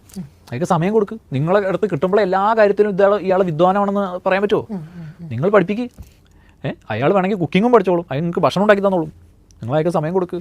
അല്ല ആദ്യമേ പിന്നെ ഫുഡ് ട്രാവൽ എന്താണ് വ്ളോഗ് നടത്തുന്ന ആളെ നിങ്ങൾ കല്യാണം കഴിച്ചാൽ അയാൾ നിങ്ങൾ പിന്നെ പ്രസവവേദന എടുക്കുമ്പോൾ അയാൾ വ്ളോഗ് ചെയ്യാൻ പോകും ചിലപ്പോൾ. എന്നോട് ആർക്കും അലോഹ്യം തോന്നരുത്. ഞാൻ ഉദാഹരണം പറഞ്ഞ നീ വ്ളോഗേഴ്സിനെ അധിക്ഷേപിച്ചു എന്നും പറയരുത്, ഞാൻ ഒരു ഉദാഹരണങ്ങൾ പറഞ്ഞാണ്. അപ്പോൾ അതാണ് ഇതിൻ്റെ കാര്യം. ഇപ്പോൾ എന്തായിരുന്നു ചോദ്യം? ജാതകം നോക്കി പൊരുത്തമുണ്ടെന്ന് പറയുന്ന ആളോട് ഇതൊരു മായയാണ്. എല്ലാ അനാരോഗ്യകരമായ കാര്യങ്ങളും അല്ലെങ്കിൽ നമ്മളെ തേടി മാടി വിൽക്കും. ഗുണമുള്ള കാര്യങ്ങളൊന്നും ഞാൻ ചോദിച്ചത് KFC-യുടെ മുന്നിൽ കൂടെ പോകുമ്പോൾ കൊതി ഉണ്ടാവും. മരുന്ന് കഞ്ഞി കർക്കിടകണ്ട പറഞ്ഞേ, മരുന്ന് കഞ്ഞി കണ്ടിട്ട് ആരും കൊതിച്ചിട്ടില്ലല്ലോ. ഇത് ഗുണമാണോ? മനസ്സിലായില്ലേ? അത്രയേ ഉള്ളൂ. അടുത്ത ചോദ്യം, പിതാവിന് ആഭിചാരം ഏറ്റാൽ അത് മക്കളെ ബാധിക്കുമോ? ബാധിക്കില്ലേ? ഇപ്പോൾ ഒരു തത്ത, ഒരു പക്ഷി, അതിന് ഒരു കൂട്ടിൽ 3 കുട്ടികളുണ്ട്. ഇത് പോണ വഴിക്ക് ഇതിനെന്തെങ്കിലും പറ്റി, ഒരു അപകടം പറ്റി. അതാണ് കുഞ്ഞുങ്ങൾക്ക് ഭക്ഷണം കൊണ്ട് കൊടുക്കണം. അവിടെ നിന്നൊക്കെ പോയി പിന്നെ കായികനികളും സാധനങ്ങളും ഈ കൂട്ടിൽ കൊണ്ടുവന്ന് കുഞ്ഞുങ്ങൾക്ക് വായിൽ വെച്ച് കൊടുക്കും. ഈ തത്തയ്ക്ക് എന്തെങ്കിലും പറ്റി കുഞ്ഞുങ്ങൾക്ക് ബാധിക്കുമോ?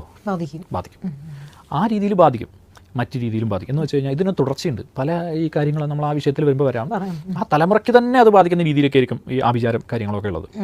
ഒരാൾക്കെന്നുള്ള രീതിയിലല്ല, അവനും അവൻ്റെ തലമുറയും ഉൾപ്പെടുത്ത് അവൻ്റെ കുടുംബമൊക്കെ ഉൾപ്പെട്ടിട്ടായിരിക്കും അവർ ചെയ്യുന്നത്.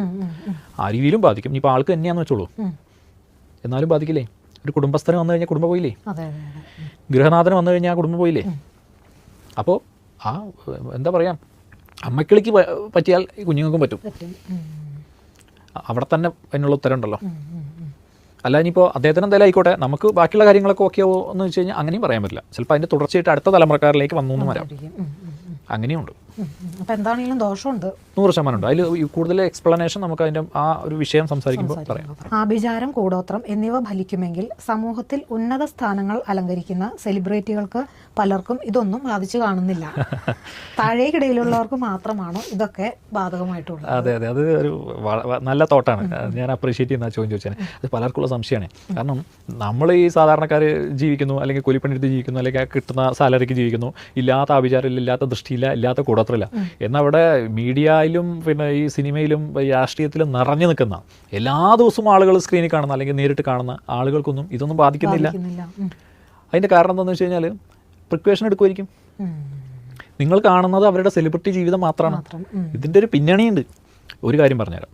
എല്ലാ പ്രധാനപ്പെട്ട മേഖലകളിലുള്ള ആളുകളും അല്ലെങ്കിൽ ഉന്നത സ്ഥാനങ്ങൾ അലങ്കരിക്കുന്ന ആളുകളുടെയൊക്കെ പുറകിൽ ഇതുപോലുള്ള താന്ത്രികന്മാരും മാന്ത്രികന്മാരും ജ്യോത്സ്യന്മാരും ഒക്കെ ഉണ്ട്. അല്ലാതെ ഇവരൊന്നും ഇവരുടെ കയ്യിലെ വാച്ചേ നിങ്ങൾ കാണുന്നുള്ളൂ, അരയിൽ കെട്ടിയതൊന്നും നിങ്ങൾ കാണുന്നില്ല. എല്ലാവരും കെട്ടിയടക്കാന്നല്ല ഞാൻ പറഞ്ഞത്. ഇതിൻ്റെ അർത്ഥം എന്താണെന്ന് വെച്ച് കഴിഞ്ഞാൽ ഇവരുടെ ഈ സെലിബ്രിറ്റി ലൈഫേ നിങ്ങൾ കാണുന്നുള്ളൂ. ഇനിയിപ്പോൾ ഒക്കെ വേണ്ട, അരയിലെ തകിട് അവിടെ ഇരിക്കട്ടെ.